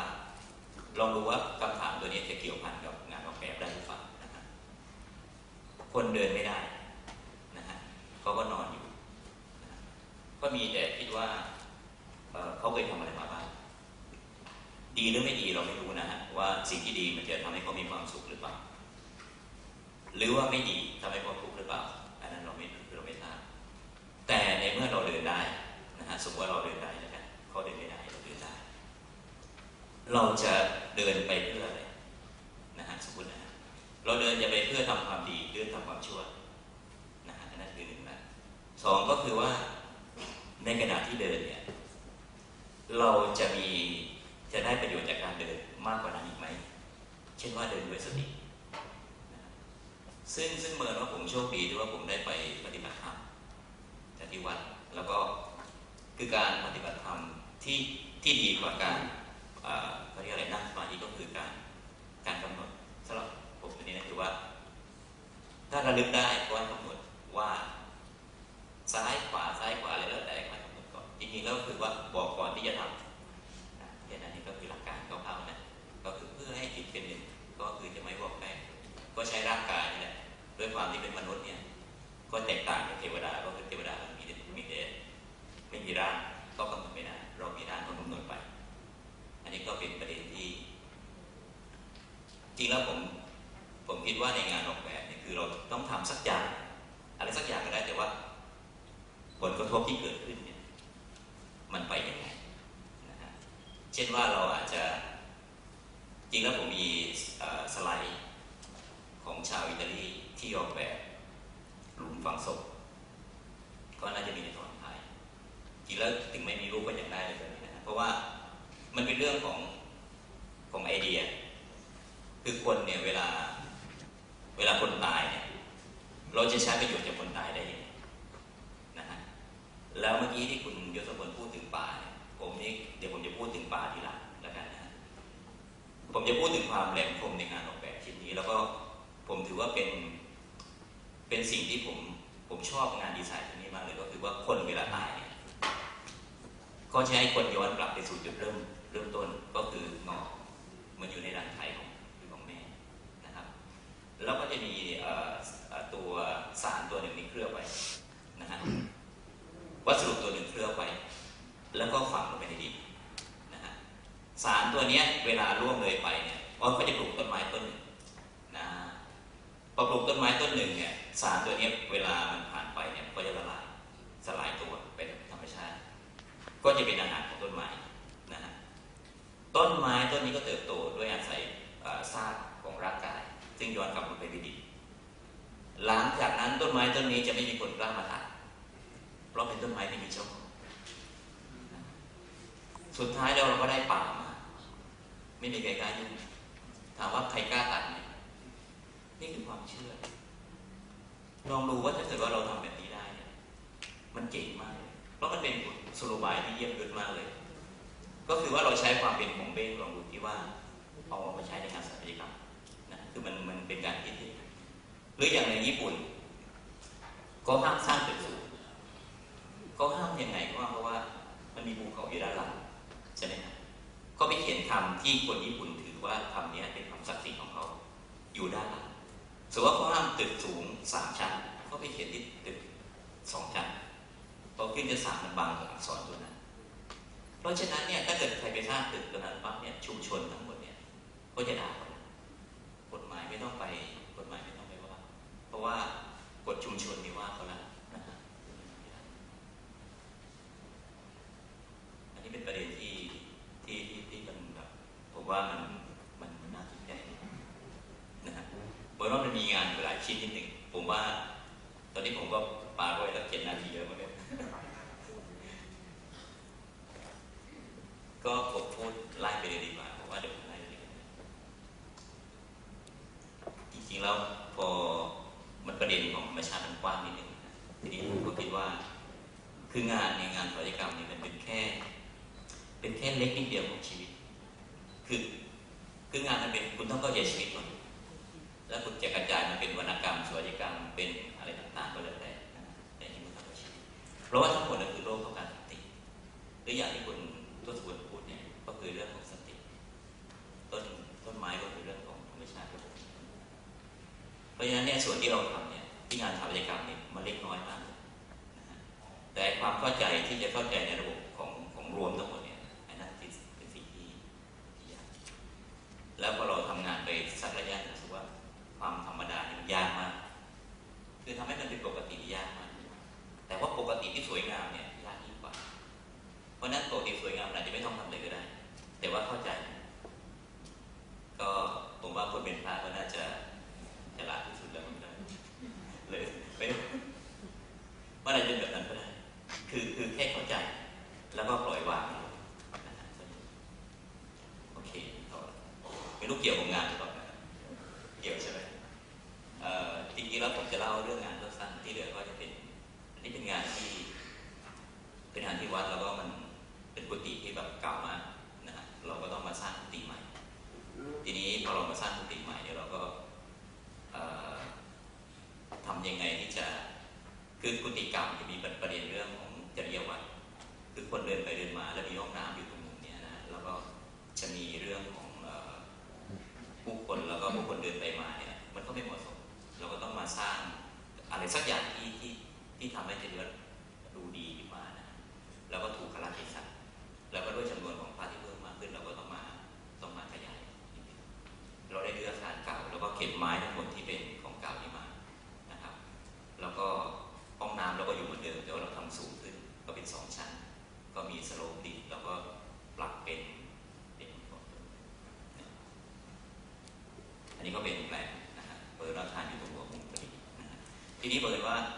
คือในงานออกแบบเนี่ยผมจะถูกซ่อนไว้กับพวกการใช้ทรัพยากรคือประเด็นมันอยู่ที่ประเด็นตอนที่คิดเนี่ยคือเราคิดที่วัดเนี่ยต้องซื้อน้ำเราก็คิดว่าจะทำยังไงเก็บน้ำได้ก็จากหลังคาลงมาสู่ตัวถังเก็บน้ำก็มาสู่ห้องน้ำก็มารดน้ำถ้าใช้แล้วก็รดน้ำต้นไม้โดยที่ทุกแก่ให้ครอบปัญหาประมาณ3 ปีแล้วมันจะเต็มคิดว่าอย่างนั้นมันไม่เต็มนะตอนนี้ไม่เต็มตอนนี้5 ปียังไม่เต็ม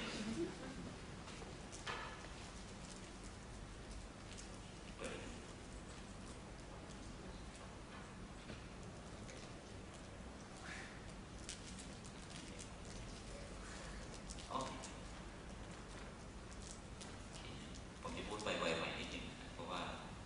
คิดว่างานไม่ใช่ประเด็น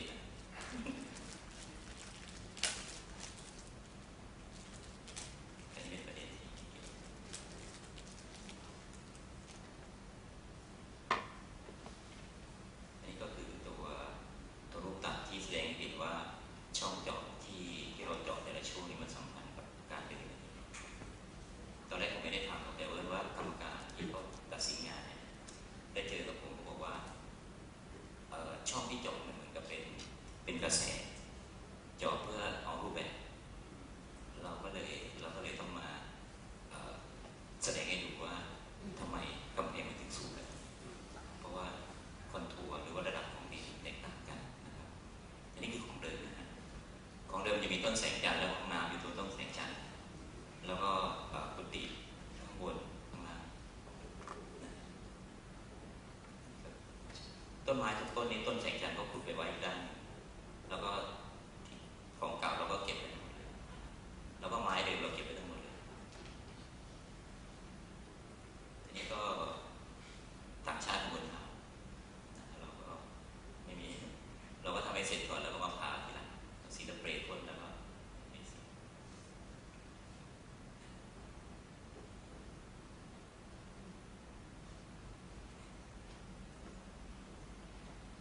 ไปไว้นิดนึงในทางระบายน้ำถนนกับทางระบายน้ำเดียวกันตอนนี้สังเกตว่าพวกทางเดินต่างๆของเดิมเราเก็บไปหมดนะแล้วก็ไปเก็บไปสร้างไม้ก็เป็นไม้เก่าจากของเดิมทั้งหมดเลย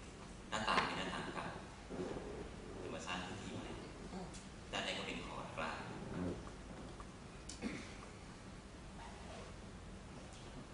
งานนี้รางวัลที่ได้เนี่ยคือมันเป็นรางวัลเรื่องความยั่งยืนถูกไหมครับตัวสถาปนิกนี่ต้องแบบดีเฟนซ์งานมาเยอะหรือว่างานของตัวเขาเข้าใจงานเข้าใจ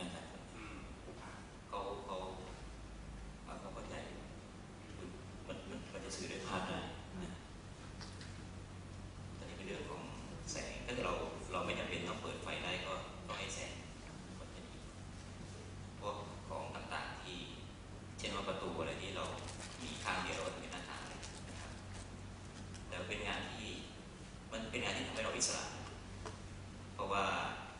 ทางของพ่อก็ต้องคือวัดมีเงินน้อยมีงบน้อยเราก็ถ้าเกิดเรา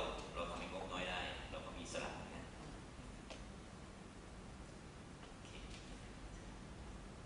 อีกชิ้นหนึ่งนะที่จะคุยถึงก็เป็นเรื่องระบบของธรรมชาติจริงก็จากเราที่การเริ่มทำงานวัดมาประมาณ10 ปีใช่ไหมครับเราก็เกิดมาเป็นงานชิ้นนี้ซึ่งเราคิดว่าโอเคมันเป็นงานที่เป็นบทสรุปอะไรบางอย่างของเราเองนะสั้นแล้วก็กระชับมากแล้วก็เล็กที่สุดก็ได้นะอันนี้เป็นเพื่อนของผมคนหนึ่งเขาจะฝันเห็นบ้านผมตอนแก่ๆนะก็อยู่เดินอยู่บนสวนยางเป็นรูปแบบนี้นะฮะเพราะว่าอีกหน่อยผมก็จะมีวิธีการอยู่ของผมเองอะไรประมาณนี้นะฮะทีนี้ก็จะเป็นเรื่องที่เราพูดถึงจริยวัตรของสงฆ์แล้วก็เวลาแล้วก็สถาปัตยกรรมผมบอกทางหลวงพ่อว่าผมขอ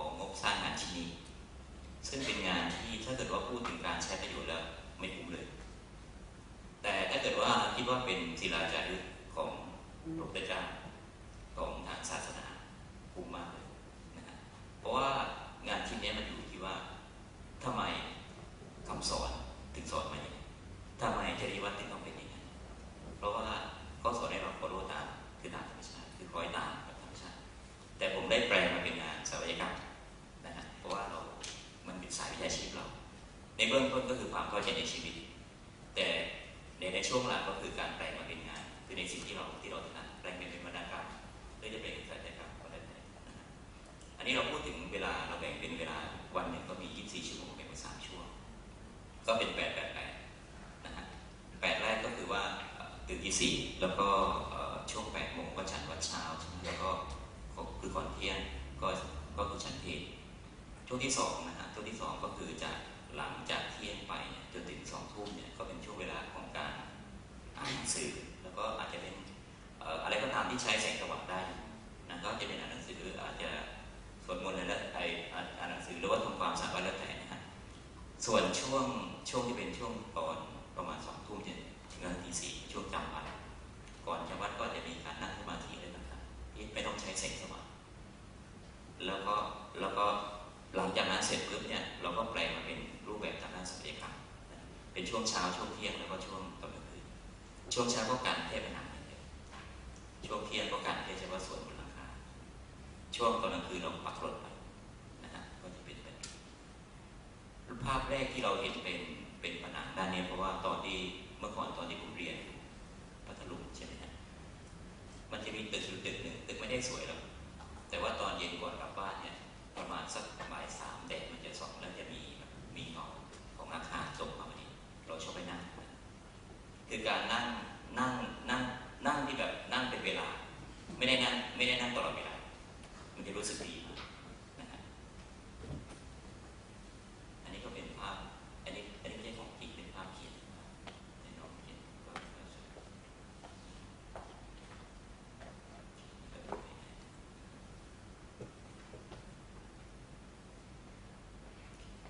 ชิ้นหนึ่งแล้วกันเกลือเลยนะกินเวลาโอเคอันนี้ก็เป็นโครงการโรงเรียนปรินะครับโอเคผมอาจจะไม่พูดถึงเรื่องของใช่ตอนนั้นก็คือทางดีไซน์บริษัทแล้วก็ทางสมาคมทางนี้แล้วก็วิศวกรเชียงรายตอนนั้นก็ตอนเกิดแผ่นดินไหวใช่โอเคก็มี9ครับมี9โอเคเดี๋ยววันนี้ที่ผมพูดก็คือพูดประเด็นในเรื่องของงานแบบนะครับจริงๆแล้วงานชิ้นนี้บอกได้เลยว่าสำหรับงานออกแบบมันไม่ได้ยากไม่ได้หนักหนาอะไรมากแต่คนที่หนักก็คือการจัดหาเงินทุนแต่โอเคสำหรับผมจะมาพูดประเด็นเรื่องของงานในกรณีของเรื่องแผ่นดินไหวเนี่ยผมได้คิดถึงเรื่องของส่วนของวัสดุส่วนของวัสดุนี่ก็คือว่าทำยังไงหาได้ง่ายมีคนบริจาคได้ช่างในพื้นที่ทำได้นะฮะแล้วก็ถ้ามีการวัสดุไปเกี่ยวข้องด้วยก็จะดีนะครับบางทีเรื่องพวกนี้สำคัญมากฝีมือช่างอยู่ในพื้นที่ในต่างๆนะครับเราก็เลยเลือกใช้เป็นงานเหล็กแล้วก็ผนังวีว่าผนังซีเมนต์บอร์ดแล้วก็หลังคาไม่ได้ชีนะฮะทีนี้ในเรื่องของโรงเรียนเนื่องจากว่าเราอยากทำยังไงมันง่ายที่สุดนะครับก็แต่ด้วยความทรงจำในวัยเด็กก็คือว่าเราก็เป็นเด็กต่างจังหวัดเข้ามาเราจำได้ว่าตอนเด็กๆในเวลาเราทำมันจะมีก็เรียกว่าปั้นหัวปั้นควายของเด็กๆนะเราก็ต้องมีที่วางของหรือเราขี้เกียจถือหนังสือเด็กไหนเราก็ฝากไว้ที่โรงเรียนแล้วเราจำได้ว่าเราต้องมีที่เก็บของนะฮะและที่เก็บของเนี่ยของเราเนี่ยก็คือเราอยากคิดว่าเราจะต้องมีอันดับแรกคือชั้นวางของและชั้นวางของนั้นต้องเป็นผนังได้ด้วยนะครับแล้วผนังนี้มันจะมาสัมพันธ์กับหลายตัวนะฮะถ้าเกิดคุณดูในภาพที่เขียนว่า A กับ B เนี่ยผนังกับหลังคานี่มันสัมพันธ์กับแดดกับเวลาเรียนนะฮะช่วงที่เราเลิกเรียนแดดมันจะต่ำมันจะส่องพอดีแต่ช่วงที่เราไม่เลิกเรียนเนี่ยแดดมันจะกันช่วงนี้พอดีนะครับและความสูงของชั้นวางของก็สำคัญเพราะว่ามันจะเป็นเรื่องของการถ่ายเทอากาศแต่มันมีหลานผมก็บอกว่าคือมันจะมีเด็กผู้ชายไปแอบดูผู้หญิงนะใส่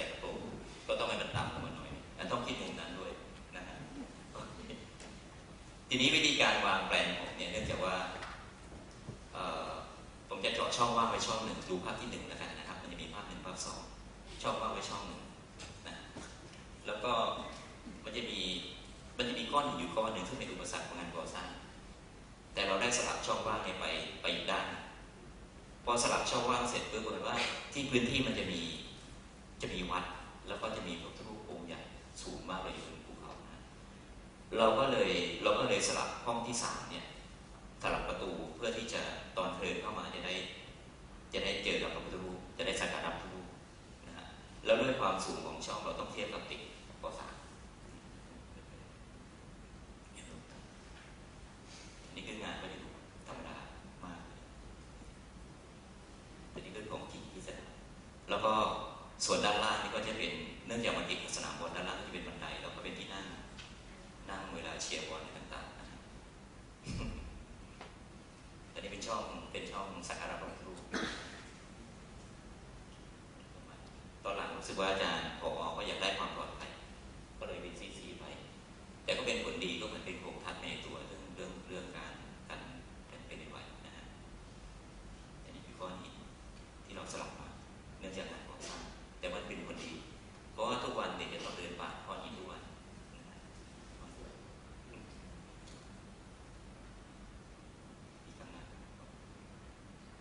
อันนี้คือจุดที่ไว้สำหรับเด็กนั่งเวลาแข่งขันกีฬาที่นั่นในช่องสักการะพระพุทธรูปใช่แต่ว่าถ้าเกิดว่าคือมันได้ทั้งหลายอย่างได้ทั้งโผล่ตัวจังหวะไม่ได้ดู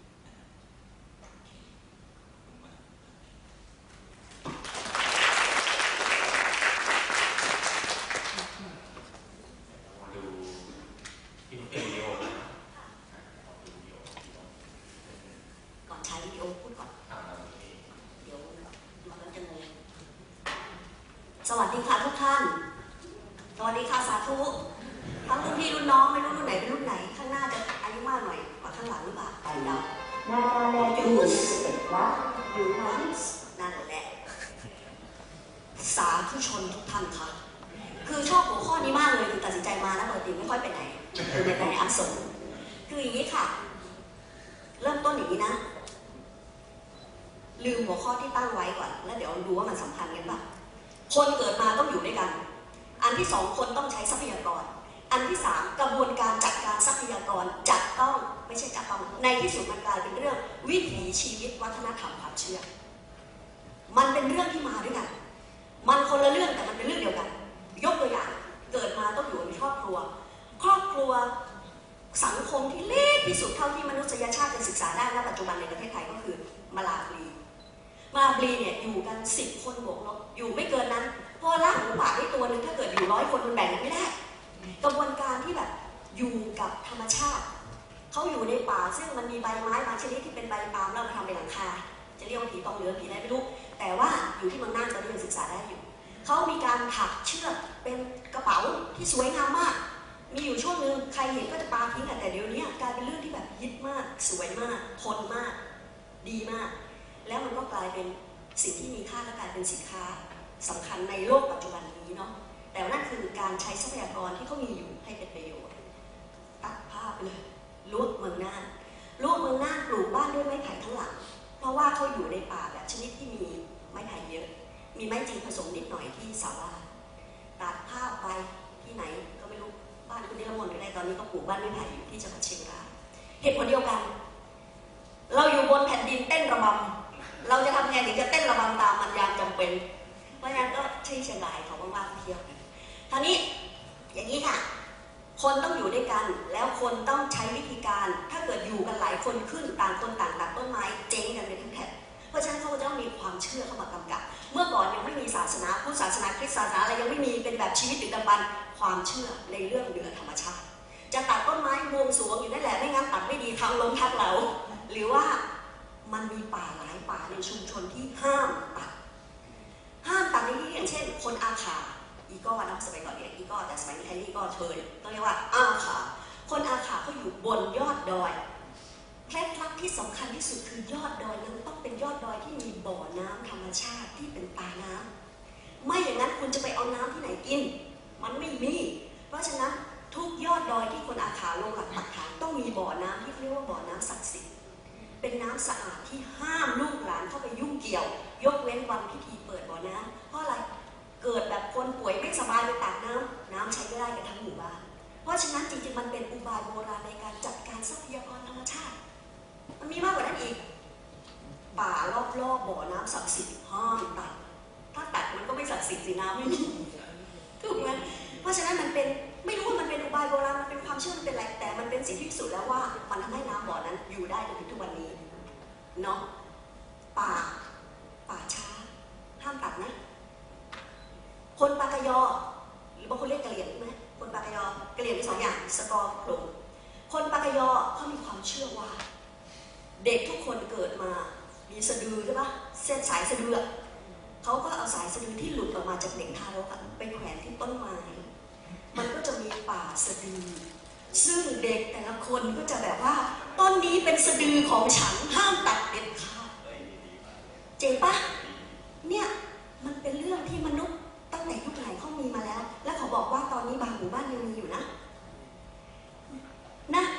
มันมีอุบายโบราณแบบนี้มากมายหลายอย่างเด็กบางคนบางความเชื่อบางอย่างเอาไปแขวนที่สะดือบางความเชื่อเอาไปฝังไว้ใต้เสาบ้านคราวนี้เข้าสู่เรื่องสถาปัตยกรรมเดี๋ยวอีกนิดเดียวพอมันเป็นเรื่องวัฒนธรรมความเชื่อมันก็ค่อยๆพัฒนาเป็นเรื่องวิถีชีวิตอะไรก็แล้วแต่จะเข้าสู่หน้าฝนที่จะต้องมีน้ำใช้ก็จะต้องกลายเป็นแบบบวงสรวงเพื่อขอฝนอย่างเงี้ยเพราะเมื่อก่อนระบบชลประทานไม่มีใช่ไหมก็ต้องขอฝนพญาแถนขอฝนไรแฟนตาซีคางโคกขึ้นไปลบกับพญาแถนบนฟ้าจนฝนมันตกลงมายิงบั้งไฟตุ้มๆทุกปีเราไปเที่ยวงานบั้งไฟรู้ไหมว่าเขาขอฝนเนี่ยมันเป็นความเชื่อเนาะแต่เมื่อระบบชลประทานเข้ามาอาคาอยู่บนยอดดอยคนยักกู้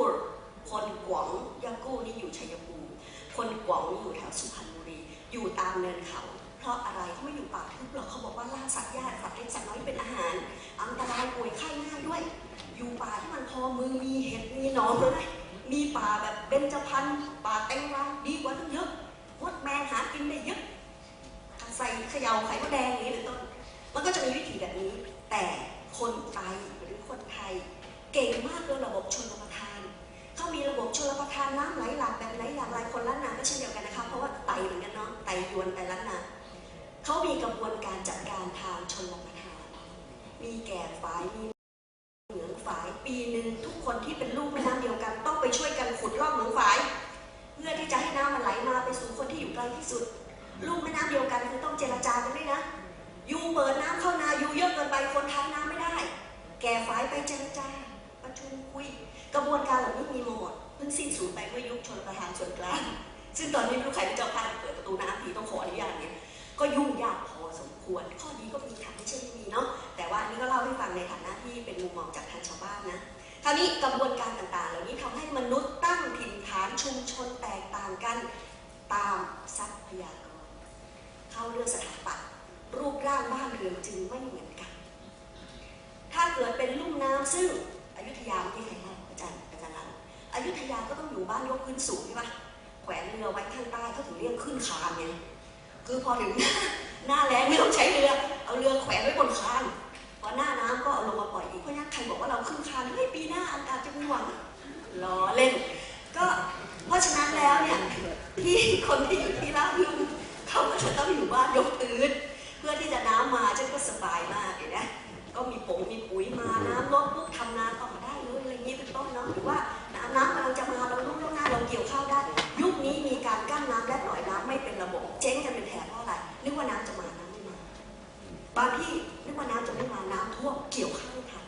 ข้าวเปียกราคาข้าวตกเดือดร้อนอีกปัญหาเยอะมากในขณะที่ถ้าเป็นคนอย่างคนบนดอยอย่างโว้งหรือเมี่ยนที่เรียกว่ายาวเนี่ยนะเขาก็จะปลูกบ้านแบบติดพื้นเป็นบ้านไม้ไผ่อยู่ติดพื้นเพราะเขาไม่ต้องกลัวหนีน้ำอยู่บนแบบเขาราบๆอะไรอย่างนี้เป็นต้นนะคะถ้าเกิดอยู่ในที่ที่แบบระหกระเหินมากภูเขาสูงชันอย่างเช่นอาขายเนี่ยเขาก็จะปลูกบ้านเรือนยกพื้นเพราะว่าเสาจะได้ไม่เท่ากันเนี่ยถูกไหมมันจะต้องมีบางช่วงที่แบบเดินรอดได้บางช่วงเดินรอดไม่ได้แต่ที่สำคัญที่สุดคือรั้วเท่มากเลยมีหมู่บ้านหนึ่งหมู่บ้านในฝันเลยเอาไว้ดูด้วยเดี๋ยวเริ่มต้นนะ เราคิดประเทศไทยเป็นศูนย์กลางสมมติว่าเนี่ยประเทศไทยตามความที่ว่าทางนี้พม่าถูกไหมเลยไปเป็นอินเดียข้างบนนี้ก็เป็นพม่านิดหน่อยทางฝั่งนี้เป็นลาวแล้วก็เป็นเขมรแล้วก็เป็นเวียดนามผู้คนแถบนี้เป็นแถบป่าร้อนชื้นทรัพยากรใกล้เคียงกันเราหมายถึงทวีปอื่นของโลกด้วยนะแต่ว่ายังไม่พูดถึงเอาแถวนี้ก่อนมีอะไรบางอย่างที่คล้ายกันหลายอย่าง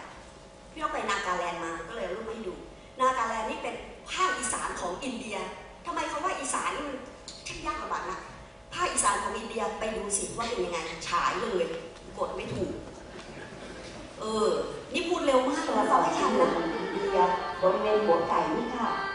ประกอบด้วยรัฐอัสสัมอรุณาจันทร์ประเทศเมฆาลัยมณีปุระมิโซรัมตริปุระสิกขิมและนากาแลนด์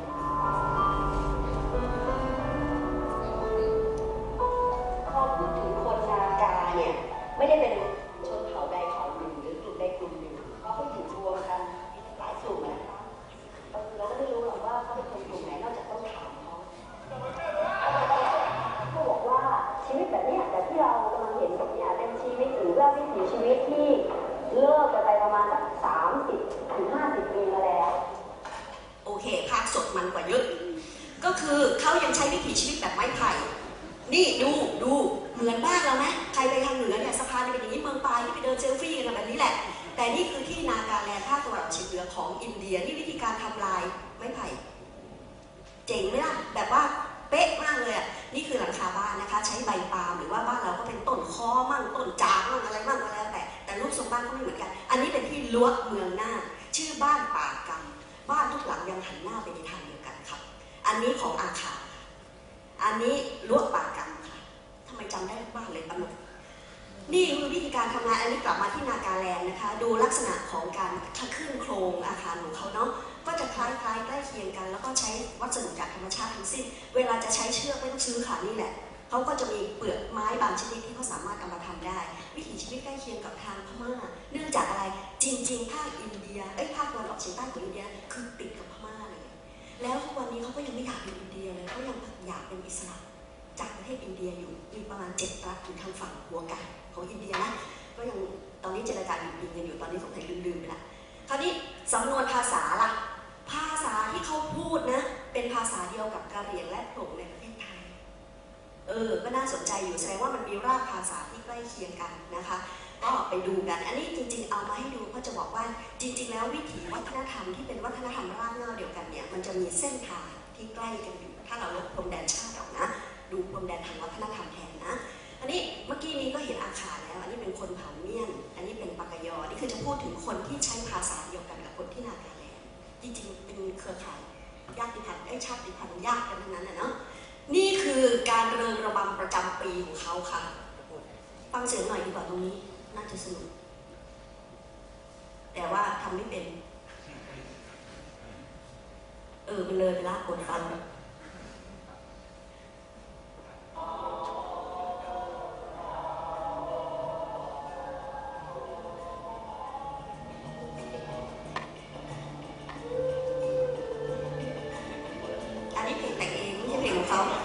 แต่เพลงเต้นระบำเมื่อกี้นี้ของเขาเพลงแต่งเองมันเพราะจริงนะไม่ใช่โฆษณาเลยเพราะว่าเราไม่ได้เป็นคนแต่งชื่อคุณสิงห์เท่าสราวุธทุ่งขี้เหล็กครูเท่าไม่หรอกก็อยากแก่ตั้งชื่อไปงั้นเป็นกวนเดียวกับครูสลาอันนี้คือพี่น้องเดินขึ้นรั้วป่ากำอันนี้เอามาฝากนะจริงๆเหนื่อยมากเลยตัดต่อถึงตี 1เมื่อคืนเนี้ยเอาของเก่ามาต่อกันอันนี้เดินรั้วป่ากำนี่ต้องเดินตั้งแต่เช้าไปถึงบ่ายเลยอะเดินขึ้นเขาไปเรื่อยๆแล้วก็ไปถึงหมู่บ้านนี้ซึ่งอยู่ห่างไกลสังเกตไหมมีเครื่องใช้พลังงานแสงอาทิตย์อยู่อันนึงตรงนั้นไว้ดูทีวีช่อง 3แสงตะวันอันนี้ก็เป็นหลังชาวบ้านเขาหันหน้าทางเดียวกันก็ยังเชื่อเรื่องศาสนาดั้งเดิมอยู่ค่ะแล้วก็ลูกทรงบ้านไม่ต้องขึ้นไปบนบ้านหรอกเพราะว่าทุกบ้านเหมือนกันหมดเลยขึ้นไปปุ๊บบันไดต้องอยู่ตรงนี้ขึ้นไปมีชานนั่งอยู่ตรงนั้นห้องแรกเนี่ยเป็นห้องของผู้ใหญ่ห้องที่2เป็นห้องของลูกสาวทุกห้องห้ามเราเข้าเพราะฉะนั้นไม่ต้องห่วงไม่ได้เห็นหรอกลูกเขาไม่ให้เข้าไปทานอันนี้เป็นวิถีแบบไม้ไผ่ของคนลาหูค่ะคนลาหูก็เป็นอีกหนึ่งชาติพันธุ์เนาะ ที่เขาแบบว่ากลัวจะสิ้นสูญสมัยนี้ใช้อะไรแบบอื่นหมดละขี้เกียจพูดมากแต่ว่าเขากลัวว่าวัฒนธรรมไม้ไผ่เขาจะสูญเขาก็เลยต้องมีการสร้างแบมบูสคูลในหมู่บ้านโรงเรียนไม้ไผ่สอนทุกวันเสาร์อาทิตย์ให้ลูกหลานใช้ไม้ไผ่เป็นคือเริ่มต้นแค่จักต่อท่านผู้ชมคะถ้าท่านไปหัดนะคะแค่จักต่อก็ยากแล้วที่จะทำเป็นเส้นๆนะปาดมือมาไม่รู้เท่าไหร่คราวนี้วิธีการอย่างเงี้ยเป็นวิธีการที่พยายามสั่งสมไม่ใช่แค่จะให้เด็กรู้จักการใช้ไม้แต่ให้รักป่าไม้เพราะฉะนั้นก็จะไปบวชป่ากันตามวันสำคัญต่างๆเนี่ยเด็กชนเผ่าที่นั่นอันนี้เป็นลาหูนะคะลาหูที่บางคนเรียกมูเซอร์นะเนี่ยแล้วก็ป่าเนี่ยทึบสวยแบบเนี้ยห้ามตัดมันเป็นความเชื่อของเขามันถึงยังอยู่ได้ใครบอกว่ามีคนอยู่แล้วป่าโดนทำลายบางทีก็ไม่จริงแต่บางทีก็เป็นเนี่ยมันแบบไม่สามารถใช้ความรู้ชุดเดียวไปตัดสินทุกคนในโลกนี้ได้เนาะอันนี้ก็เด็กๆก็ทำกิจกรรมของเขาไปที่เราขอแต่แค่3 นาทีอันนี้ก็คือเดินอ้าวแล้วทำไมเจ๊เดินกลับมาตรงนี้ล่ะเจ๊อยากเดินหลายรอบไม่ให้เดินแล้วอ๋อเมื่อกี้มันจบไปแล้วค่ะวิดีโออยู่ตรงนี้ใช่ไหมขออนุญาตนะคะยังมีพี่น้องพ่อไม่ค่อยชอบใครมาเลื่อนอยู่ต่อหน้าต่อตาแต่ก็อยากเลื่อนนะอันนี้คือที่เมืองน่านค่ะหมู่บ้านรั้วปากกำที่ว่าถ่ายรูปให้เห็นช็อตที่แบบคือรักษาป่ามันก็รักษาน้ำจริงๆนะและชีวิตชาวบ้านก็อยู่ได้นะคะแต่ตอนนี้ชาวบ้านเริ่มอยู่ไม่ได้เพราะอะไรวะพื้นที่ที่เคยทำมาหากินนะโดนประกาศเป็นเขตอุทยานเพราะฉะนั้นที่เคยทำไร่ข้าวอยู่มันก็หดเล็กลงจนไม่พอกินทุกวันนี้จากการที่เป็นแบบบุคคลอาหารการรู้จักทุกตารางนิ้วของภูเขาต้องมีคนไปทอดผ้าป่าข้าวช่วยให้เขากินข้าวเขาบอกว่าเขาทำเพื่อคนพื้นราบเนื่องจากว่าประเทศไทยต้องการป่าต้นน้ำลำธาร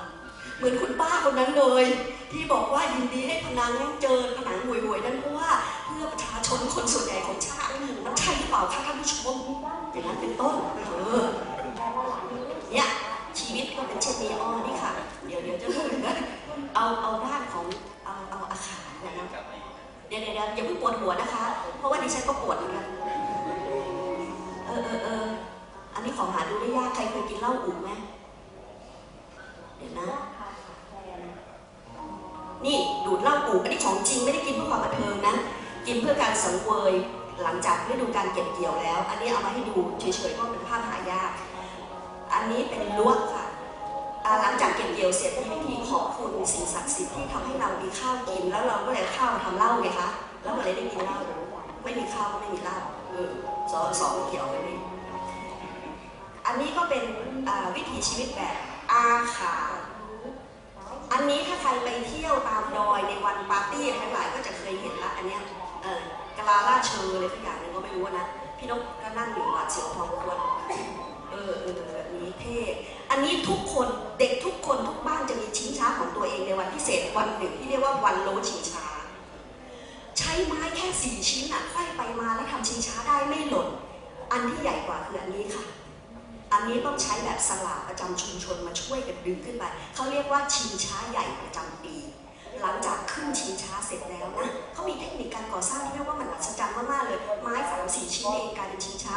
หลังจากทำพิธีอันนี้ทำพิธีไหว้ธิดาการเกษตร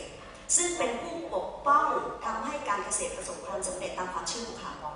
ก็จะมีพิธีขอบคุณการโลชิงช้าคือเราไปให้สูงขอบคุณเขาให้ใกล้ชิดเพราะฉะนั้นก็เป็นการโลชิงช้าอันนี้หลังจากทำพิธีเสร็จก็จะมีคนที่เป็นเจ้าพิธีขึ้นไปเป็นคนแรกอยากเล่นมากเลยคำถามคือเล่นได้ไหมหลังจากเขาทำพิธีเสร็จเขาให้เล่นค่ะวันเดียวเท่านั้นนะวันอื่นไปแตะต้องชิงช้าเขานะเสียหมูเสียไก่จริงๆเป็นเคล็ดลับเนื่องจากว่าชิงช้าพวกนี้ทำจากสิ่งที่เป็นธรรมชาติพอเวลาล่วงไปมันอาจจะผุพังอันตรายตายได้เขาก็เลยห้ามนะคะอันนี้คิดเองนะเขาไม่ได้บอกนะเขาบอกแค่ว่าห้ามแตะเนี่ยถ้าคนแก่ก็เอาแค่นี้พอเข้าแกว่งด้วยระบบเนี่ยเขาเรียนคณิตศาสตร์กันตั้งแต่เด็กเนาะใส่พลังเข้าไปเท่าไหร่ออกมาเท่าไหร่ถ้าวัยรุ่นจะเล่นแบบนี้ค่ะคือมันสนุกมากเลยอะแล้วที่ท้าทายกว่าคือเขาไม่ได้นับเป็นเวลาเหมือนทอนะเราต้องแบบว่าไปศึกษามากเลยว่าวันไหนเดือนไหนแล้วก็ต้องขึ้นดอยไปให้ทำพิธีเขาอะเนี่ยไม่มีระบบเซฟตี้ใดๆนอกจากมือของท่านเองแล้วก็ความไว้วางใจในใน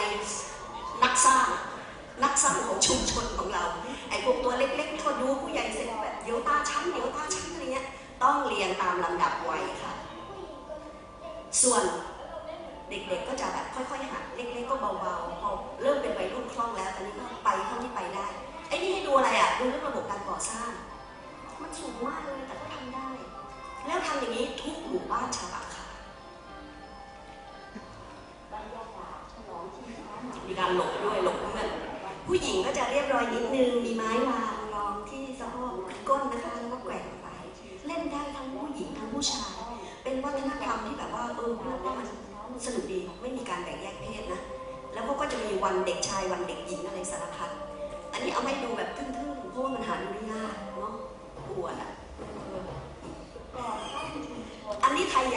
ญ่คนดูรู้เยอะแล้วนะไม่ต้องดูเนาะเดี๋ยวเวลาล่วงเลยคนไทยใหญ่ก็คร่าวๆแค่ว่าการแต่งตั้งถิ่นฐานบ้านเรือนก็ต้องดูหลักเมืองหลักใจเรื่องใจบ้านแล้วก็ต้องมีที่ลุ่มแบบนี้สำหรับทำระบบการเกษตรแบบชลประทานแบบตามลำดับเขาเรียกอะไรขั้นบันไดหลังที่ลุ่มบ้านก็จะเป็นบ้านแนวนี้นะซึ่งเดี๋ยวนี้ก็ประยุกต์ไปเยอะแล้วอย่ามาเรียกร้องว่าให้เขาต้องอยู่แบบดั้งเดิมขอร้องเบื่อ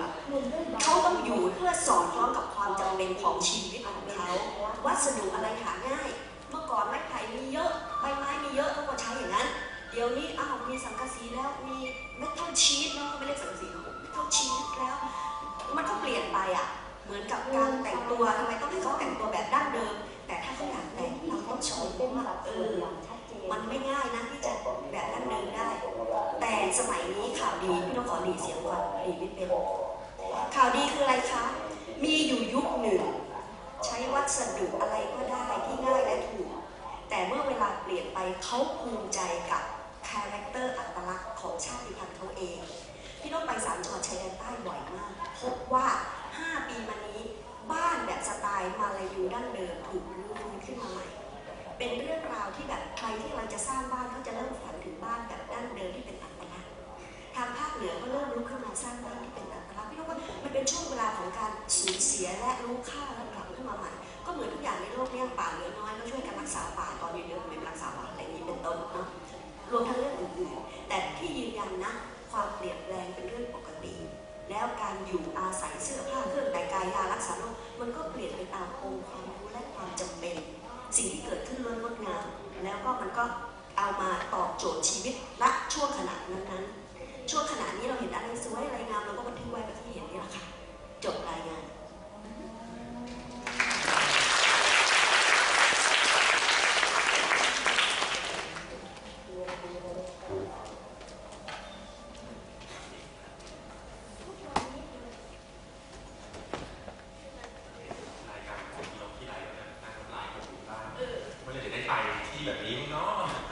พี่ต้องเติมนิดเดียวนะคะที่มาพูดนี้เพราะว่าสิ่งที่จะสอดคล้องกับพวกเราทั้งหมดที่อยู่ในที่นี้ก็คือการทำงานที่มันจะต้องได้ความรู้มาจริงๆเข้าใจจริงๆและเล่าได้อย่างแบบทั้งถูกใจเราเองผู้ชมแล้วก็เจ้าของกลุ่มชาติพันธุ์คือต้องทำงานหนักมากในเรื่องข้อมูลการทำงานรายการอย่างพันแสงรู้เนี่ยซึ่งไม่ถือว่าโฆษณาก็เริ่มแล้วนะรายการพันแสงรู้เป็นรายการที่ต้องเริ่มต้นเหมือนกับทำทีสิสเลยแต่ละตอนนะคือเริ่มตั้งแต่ว่ากลุ่มชาติพันธุ์เขาคือใครมีประวัติยังไงใครเป็นผู้นำไปคุยกับเขาอะไรเงี้ยทำงานข้อมูลเยอะมากมีนักวิชาการอะไรมาเกี่ยวข้องแต่จะเล่ายังไงที่มันง่ายและประทับใจอะไรเงี้ยแล้วหลังจากนั้นก็มีการลงพื้นที่เซอร์เวย์เอามาพูดคุยกันมีตั้งสมมติฐานแล้วมันตอบโจทย์ไหมสิ่งที่รู้มาเนี่ยมันถูกหรือผิดบางทีภาษาทำให้เราข้ามวัฒนธรรมไปไม่ได้ตีความผิดที่เราเคยไปทำข่าวภาคใต้หมู่บ้านที่ตายกี่คนช่วงน้ำท่วมกระทู้พิบูลหมู่บ้านที่ตายกี่คนไม่ตายคนเดียวไม่ตายคนเดียวแปลว่าอะไรที่เหลือตายหมดหรือไม่ใช่ไม่ตายแม้แต่คนเดียวเพราะฉะนั้นการไปไม่ตายคนเดียวโอ้จะตายหมู่เลยครับพี่อะไรนี่ไม่ตายคนเดียวคือไม่ตายแม้แต่คนเดียวมันมีเรื่องที่ต้องข้ามความเข้าใจทางวัฒนธรรมหลายอย่างซึ่งขอเตือนไว้เลยว่าถ้าจะทำงานทางด้านนี้ไม่ได้ขู่นะแต่ว่า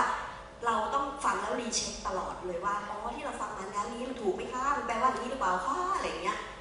แล้วมันก็จะได้อะไรที่ดีจบพูดกันเลยเนาะ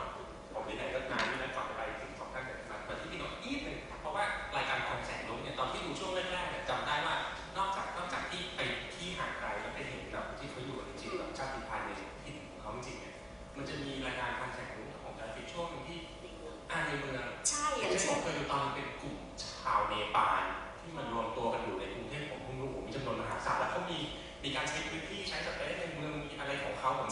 ก่อนเลย ค่ะคือพี่นกคิดว่าอย่างนี้ค่ะถ้าเราสนใจเรื่องอะไรเหมือนเราเห็นชายหนุ่มคนหนึ่งที่เราชอบหรือสาวที่เราชอบเขาเดินมาเนี่ยถ้าเราคนเป็นร้อยเราก็จะเห็นเขาอยู่คนเดียวนั่นแหละถูกปะเหมือนกันพี่นกไปทำข่าวภาคอีสานนะอุดรธานีไปจนแบบหลับตาเดินได้อะแต่เมื่อพี่นกจะทำเรื่องคนเวียดนามในอุดรพี่นกพบว่าทำไมเราไม่เคยเห็นคนเวียดนามในอุดรมาก่อนเลยเรามัวแต่ไปโฟกัสคนย้อคน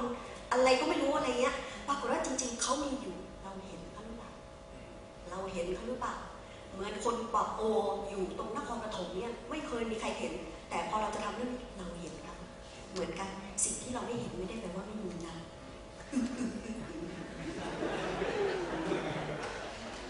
โดยที่ผมไม่ต้องตั้งคำถามชี้นะอีก2 ท่านที่ท่านจะต่อที่พี่นกพูดที่คุยอะไรอยากจะเสริมก่อนนะครับให้มันคงคือกับธีมของเราที่ผ่านมาที่ได้ทีนี้ครับทีนี้มันก็จะทำโตว่าต่อได้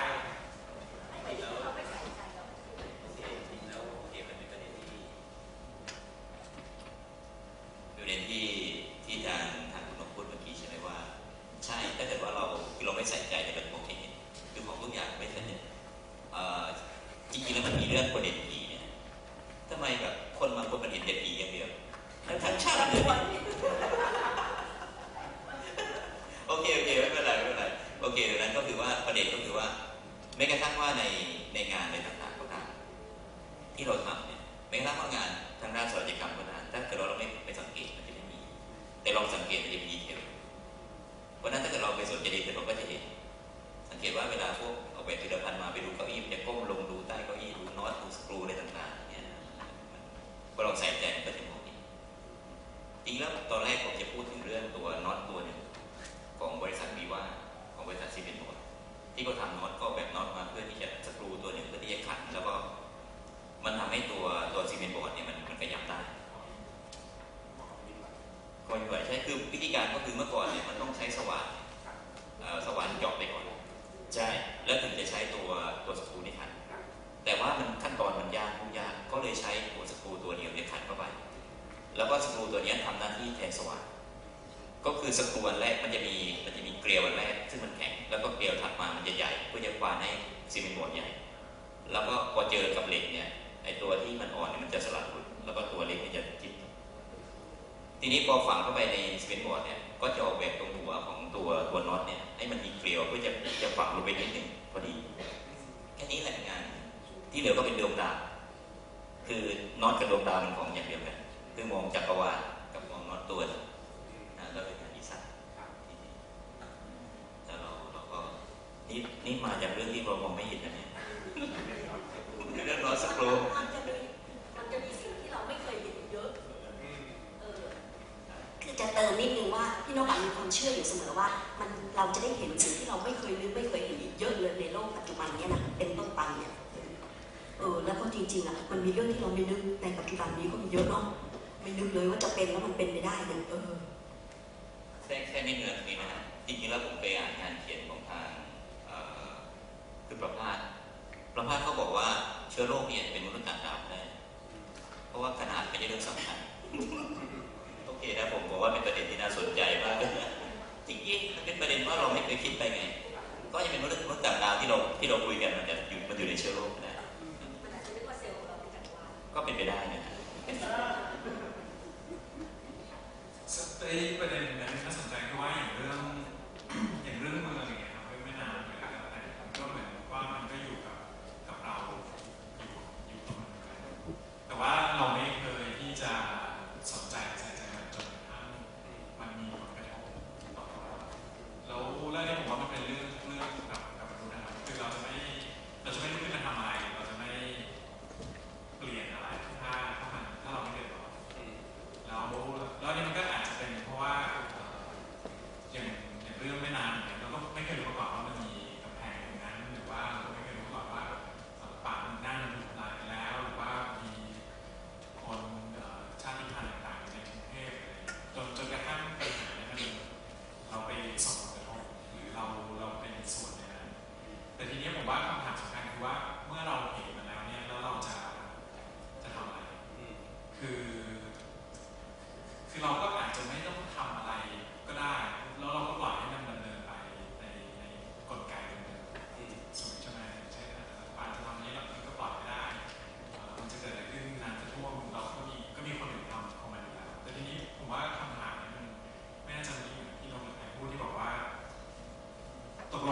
เกิดมาแล้วเราจะมีชีวิตเพื่อ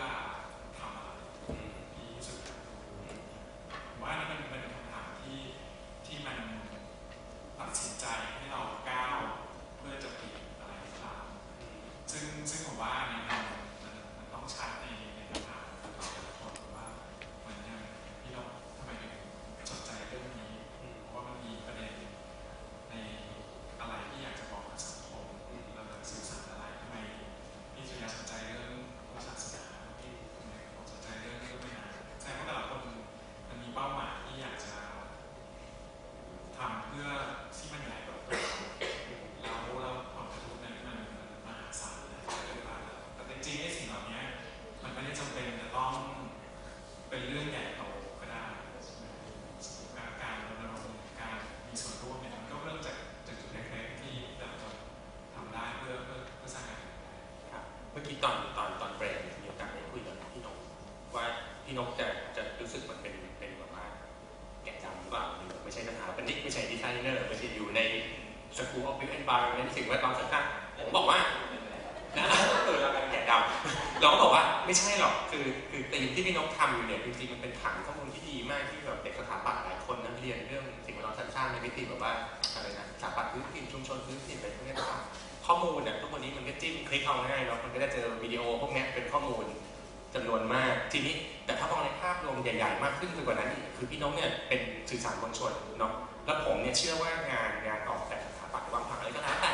ในกระบวนการที่เป็นเรื่องสิ่งแวดล้อมสรรสร้างพอมันทำขึ้นมาเสร็จแล้วในตัวนั้นมันเป็นสิ่งที่มันสื่อสารตัวของมันเองออกไปโดยที่ผมถามคุณสุริยะว่าเราต้องมานั่งอธิบายไหมไอ้คนที่เขามาจะมาตรวจให้รางวัลของเราอะว่าไอ้ตรงนี้มันซัสเทนอย่างงู้นอย่างนี้ไม่ต้องคือตัวมันเองมันอธิบายโครงการอย่างที่คุณวศพลพูดก็เหมือนกันไอ้ที่แบบว่าเหมือนกับ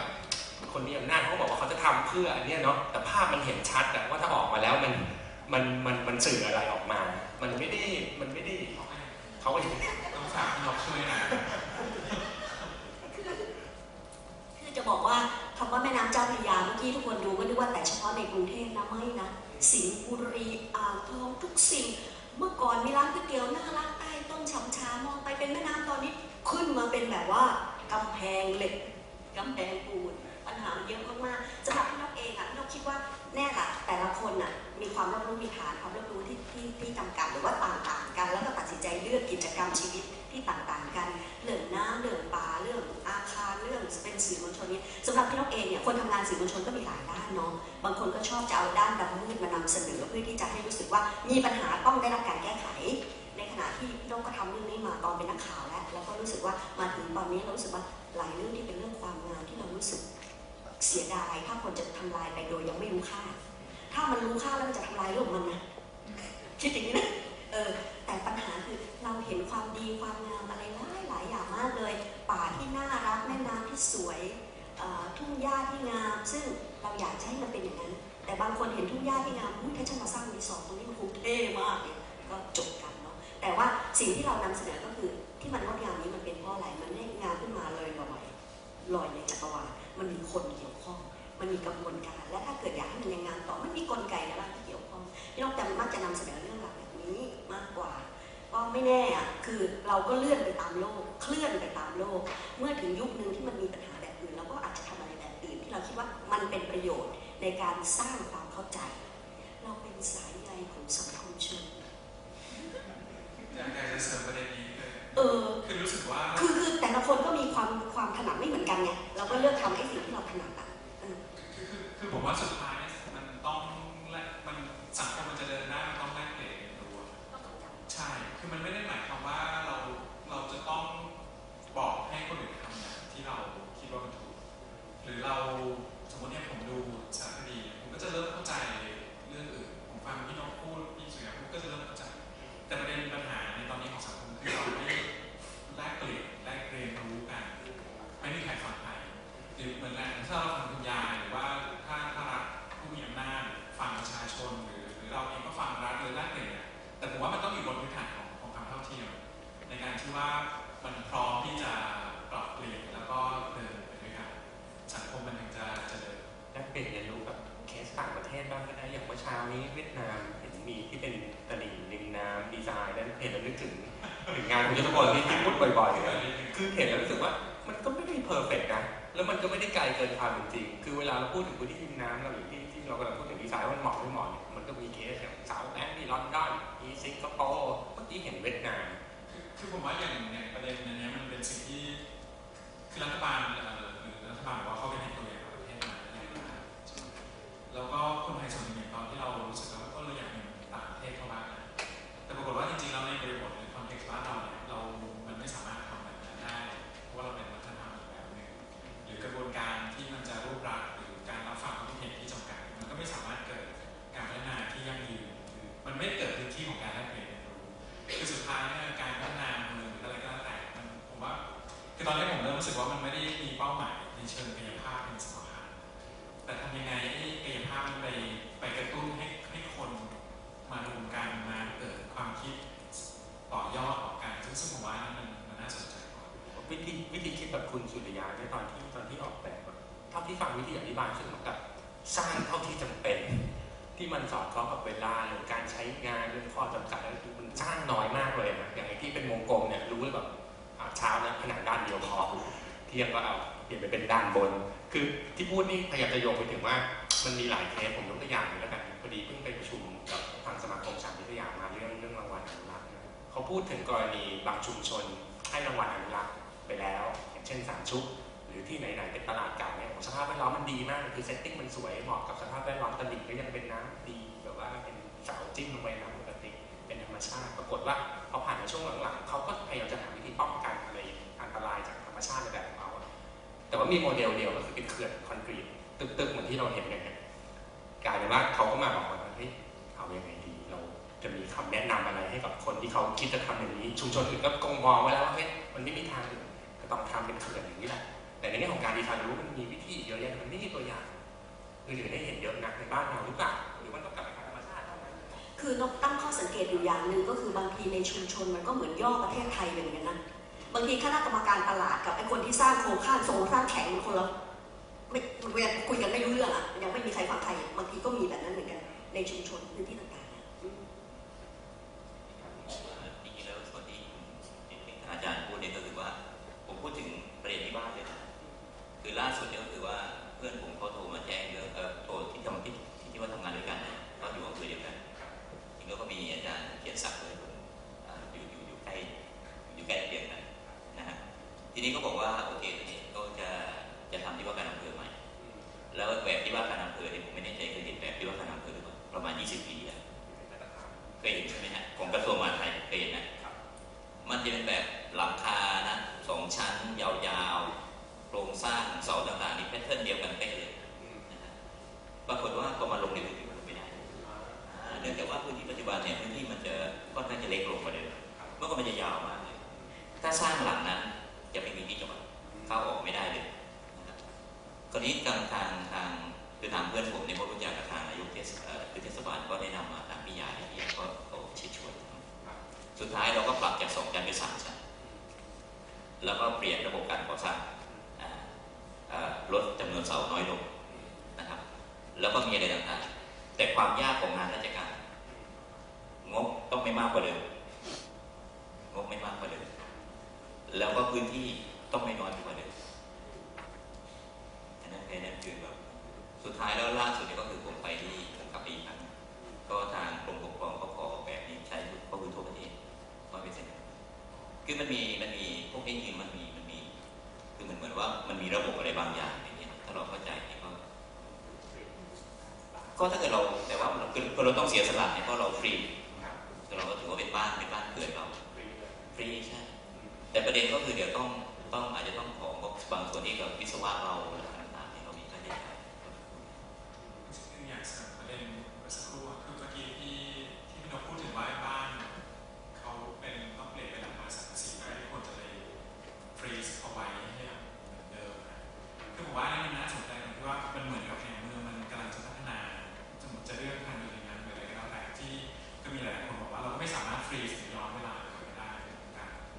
แต่ทีนี้ผมว่าประเด็นคือทำยังไงเราถึงจะทำให้เกิดการชั่งน้ำหนักคุณค่าในสิ่งที่คุณกำลังจะผลลัพธ์ที่มันจะได้กับสิ่งที่คุณจะได้ว่ามันเกิดอะไรขึ้น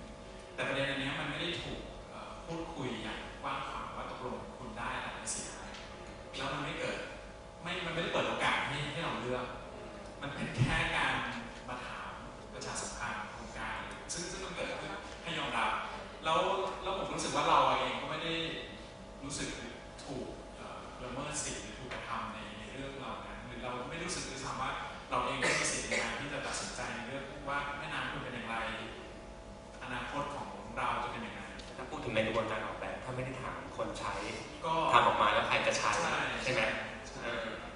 ก็เหมือนในเรื่องสารกลางเนี่ยมันก็เหมือนมันก็ใส่ลงไปทุกอย่างมันก็เป็นไปมาจากส่วนกลาง ยังพี่ต้องเติมนิดนึงคือนี้ที่บอกว่าให้เป็นไปตามสภาพคือตามสภาพที่คนที่มีส่วนได้ส่วนเสียเขามีส่วนร่วมในการตัดสินใจว่าเขาเห็นว่าแบบนี้เหมาะแล้วอะไรเงี้ยเหมือนกับที่มีส่วนร่วมในการไปช่วย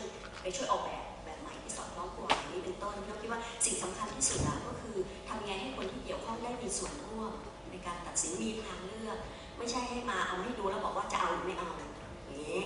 ใช่มันต้องมีทางเลือกแต่สุดท้ายเนี่ยผมก็ยังมีความเชื่อมั่นในคือไม่ใช่พูดไปอย่างเดียวหมายว่าออกแบบมันจะไม่มีเป็นกลไกสำคัญคือจริงๆแล้วในสุดท้ายเนี่ยมันยังมีกลไกสำคัญที่เราต้องการกายภาพเพื่อไปชี้หรือ suggest อะไรบางอย่างอยู่ดีคืออันนี้มันเลยเกิดวิชาชีพขึ้นแต่ทีนี้มันหมายความว่าวิชาชีพเองอาจจะต้องปรับบทบาทหรือในการที่จะรับฟังมากขึ้นหรือทำอย่างเข้าใจอย่างไม่ได้เป็นไปตามกระแสหรือตามที่มันมีทำตามกันมาใช่ไหมฮะคือผมว่าการแลกเปลี่ยนเรียนรู้ว่ามันจะทำให้สถาปัตยกรรมมันสอดคล้องและเหมาะสมกับยุคสมัยที่มันไม่ได้มีการที่เราสามารถพูดได้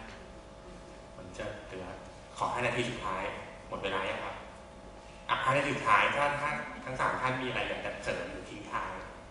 ในประเด็นนี้ฝากให้กับนักศึกษาส่วนใหญ่นักศึกษาเนาะแล้วก็จะมีอาจารย์ที่สอนอยู่ในได้นะมีคำถามนี้ก็เป็นเรื่องที่คือเรื่องตัดต้นไม้ที่ผมคุยเมื่อกี้คือประเด็นว่าผมคือล่าสุดที่ผมไปเนื่องจากว่ามันมีสถานที่ท่องเที่ยวกันนะครับเป็นพื้นน้ำอะไรเงี้ยเขาก็อยากพัฒนาเราไม่ช่วยเราก็คิดว่าจะปลูกต้นไม้แต่ละสายแบบมีแตกต่างกันเพราะว่าจะตั้งชื่อถนนตามต้นไม้แต่ว่าอีกด้านหนึ่งคือปกติ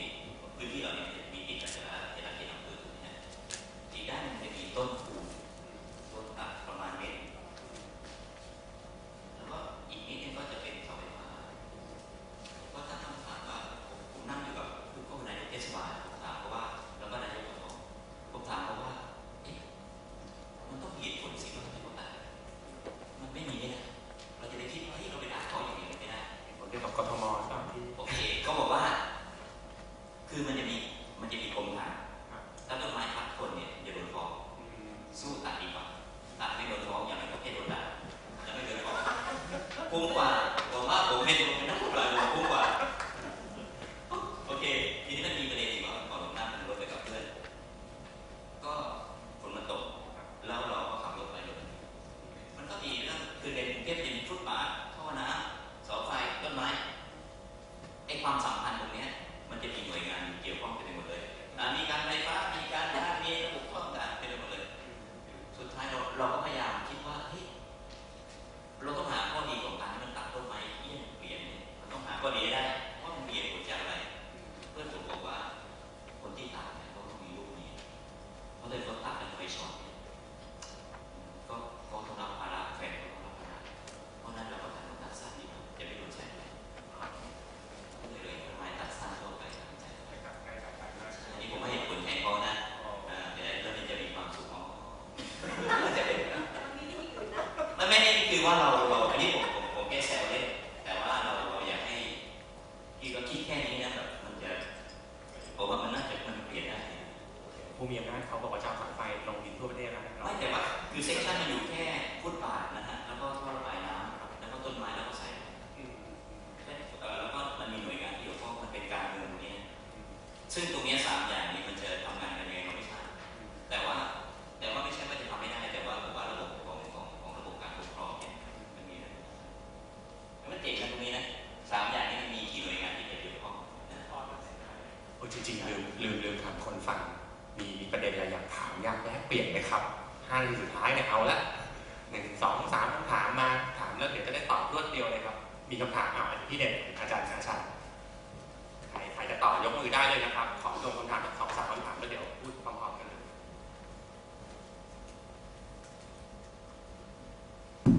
โอเคครับผมอาชา พันธ์นะครับจากสาขาสถาปัตยกรรมทีนี้เนี่ยดูเหมือนกับว่าตอนนี้เนี่ยการแลกเปลี่ยนเรียนรู้มันจะเป็นประเด็นที่กล่าวถึงเยอะการออกแบบนะครับก็คือว่าอยากที่จะได้อินพุตจากผู้ใช้งานจริงๆทีนี้เนี่ยถ้าเกิดว่าเราดูวิดีโอที่พี่นกนำมาให้ดูเมื่อกี้แล้วก็มันจะมีแผงโซลาร์เซลล์แล้วพี่นกบอกว่าเนี่ยก็คือช่อง3แน่เลยในการพี่นกตอนเช้าถ้าเกิดว่าเขาดูคุณชมผู้ตอนบ่ายแล้วก็ระยะเวลาการสั่งสมสื่อของเราเนี่ยมันจะมีการที่เรียกว่ามีอิทธิพลต่อความคิดและก็จิตใจพอสมควรแล้วเราจะแน่ใจได้ยังไงว่าตกลงแล้วเนี่ยคนที่เราหวังพึ่งว่าเขาจะให้อินพุตกับเราในเชิงของสิ่งที่เขาเคยเป็นมาไม่ได้ถูกเขาเรียกว่าอะไรนะปนเปื้อนด้วยอะไรที่มันไม่ควรแล้วในที่สุดแล้วเนี่ยมันจะมาสู่กระบวนการที่แลกเปลี่ยนเรียนรู้แล้วมันออกมาไม่ได้อย่างที่เราอยากที่จะได้เพราะว่าธรรมชาติของเขาเรียกว่าผู้ออกแบบนี้เนี่ยเขาจะรู้สึกว่าเราเรียนรู้มาในระดับหนึ่งเรารู้ว่าอะไรควรอะไรไม่ควรแต่ว่ากระบวนการในการบอกว่าแลกเปลี่ยนเรียนรู้เนี่ยมันจะมีอะไรที่แบบเซอร์ไพรส์ตลอดเวลาเซอร์ไพรส์ดีก็อย่างนึงก็คือว่าจากคุณป้าที่อยู่ที่บ้านสีชมพูใช่ไหมครับเขาจะอยู่ในสถานะที่โอเคละเขาเรียนรู้วัฒนธรรมจากคนรุ่นหนึ่งไปอีกรุ่นหนึ่งแต่อีกรุ่นหนึ่งที่เล่นโทรศัพท์มือถือนะครับแล้วก็ทำงาน5-6 โมงเย็นช้อปปิ้งกินข้าวกลับบ้านกลางคืนก็คือดูทีวีช่อง3ช่องเดียวพี่นกเนี่ยแหละและดูละครประโลมโลกตกลงแล้วเนี่ยผลในเรื่องของการแลกเปลี่ยนเรียนรู้เนี่ยเราจะหวังผลมากน้อยได้มากน้อยขนาดไหนในเมื่อเขาเรียกว่าความรู้ที่เกิดขึ้นหรือว่าอินพุตที่เกิดขึ้นเนี่ยมันคุณภาพเนี่ยเราคาดหวังไม่ได้ 100%หมายถึงไลฟ์สไตล์เขาไปอยู่หน้าจอหมดแล้วได้เรียนรู้จากโลกอื่นที่ไม่ใช่โลกที่อยู่ข้างๆเขาต่อไปแล้วมีประเด็นอะไรใกล้ๆคำถามแบบนี้ไหมฮะหรือว่าจะได้รวบตอบทีเดียวไม่มีนะงั้นเอาอันนี้ครับคือพี่นกว่านะสมมติว่าเอาพันแสงลูกสักตอนหนึ่งมาฉายครึ่งชั่วโมงให้ดูกันนะแต่ละคนก็รับรู้ต่างกันแล้วก็มีมุมมองที่จะเป็นต่างใช้ต่างกันขึ้นอยู่กับจริยธรรมความรู้จุดยืนทัศนคติอะไรหลายอย่างมากเลยเพราะฉะนั้นเวลาทำงานทางด้านสื่อเนี่ยเราก็ต้องคิดแบบกว้างๆหน่อยแล้วก็มีเรื่องเฉพาะบางเรื่องที่อยากจะสื่อสารแต่ว่าในขณะเดียวกันค่ะก็จะไม่รีรอเลยนะอย่างเช่นช่วงไหนเขามีการตรวจสอบเรื่องแผนพัฒนาเศรษฐกิจและสังคมแห่งชาติฉบับที่เท่าไหร่เชิญพี่น้องไปช่วยคุยหน่อยที่เรื่องสิ่งที่เราไปคือมีอะไรที่มีโอกาสคือเหมือนกับเราทำงานตรงที่เราต้องยืนอยู่ตรงจุดที่เรารู้ว่าเฮ้ยเราอยู่ตรงไหนอะไรที่เราทำได้นะเฉพาะหน้าไปคุยกับผู้ใหญ่ขอทั้งวันหรือว่ามีอะไรที่แบบเฮ้ยขันเข็นทางนี้ทางเดียวไม่ได้เราต้องเข็นทางอื่นบ้างอะไรเงี้ยก็ทำในขณะเดียวกันแต่ไม่ถึงขั้นไปสัตว์มันจะเป็นคณะละครอะไรกับเขาเนี่ยนะคิดว่ามันก็จะเกินมันไปผมว่าไอเดียนี้ดีนึกถึงคุณยศพลเลยอ่ะคือวันนี้คนมองเรื่องว่าเป็นตรงเป็นดีไซเนอร์หรือเป็น NGO เห็นแบบออกไปแบบเรียกร้องอะไรเกี่ยวกับเรื่องของสื่อตรงนี้บ่อยอยากจะเสริมประเด็นนี้ครับคือว่ามันมี2-3ประเด็นคือว่าคือจริงๆพอเรารณรงค์มันก็จะเจออะไรอย่างเจอความจะเรียกอะไรความงี่เง่าความที่เรามันของหน่วยงานอะไรก็แล้วแต่ใช่ไหมแต่ว่าอันนั้นเนี่ยมันไม่สามารถมาเป็นตัวหยุดยั้งต่อการที่เราจะทำอะไรอย่างที่เราจะเป็นอย่างที่พี่น้องว่าถูกไหมแต่ทีนี้คำถามคือว่ามันไม่จำเป็นที่จะต้องไปรอให้คนอีกฝั่งหรือผู้นำเนี่ยเปลี่ยนทัศนคตินะคือเราอยากทำอะไรก็ทำเลยนะคืออยากจะปลูกต้นไม้ก็ปลูกอยากจะไปรณรงค์กับแม่น้ำก็ไปแล้วหรือทำอะไรก็ได้นะคือเนี่ยผมว่ามัน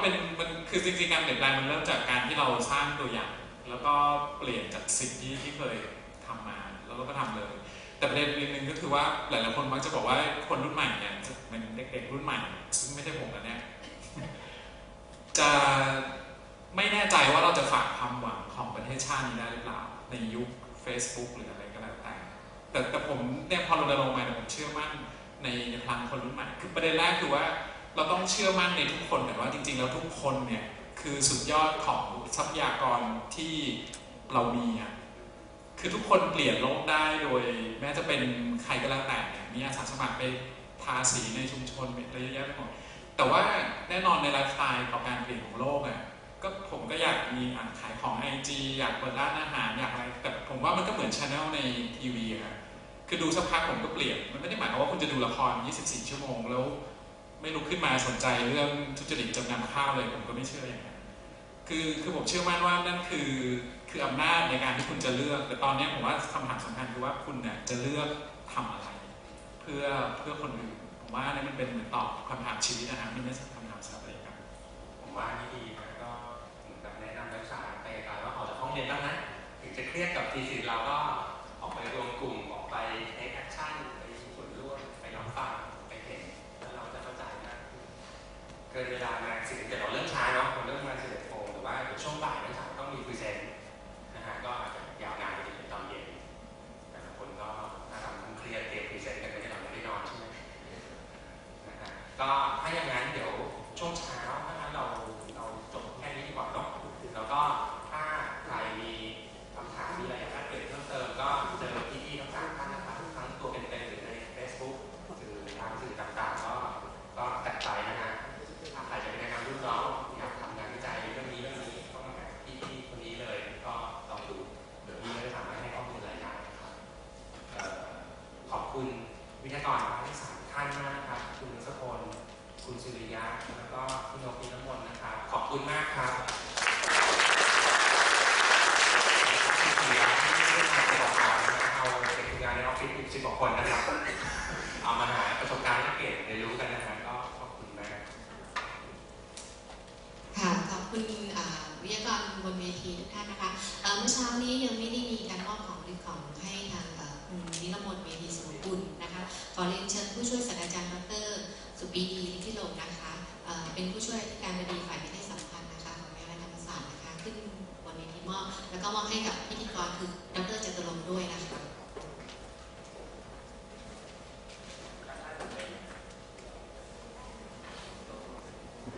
เชิญข้างล่างค่ะสำหรับกำหนดการช่วงบ่ายนะคะพอดีว่าทางเรามีข้าวกล่อง H&P ให้ตรงโถงกลางนะคะสามารถใช้คูปองที่อยู่ในป้ายชื่อนะคะไปแลกได้และหากว่าท่านใดพรีเซนต์ท่านแรกท่านสามารถเอาคูปองขึ้นห้องได้เลยนะคะมันจะมีเลขที่ห้องอยู่นะคะถ้าห้องไหนไม่รู้จักนะคะสามารถถามสตาฟได้นะคะยังไงต้องขอโทษด้วยสำหรับความไม่สะดวกในหลายๆเรื่องนะคะยังไงต้องขอบคุณทุกท่านมากนะคะ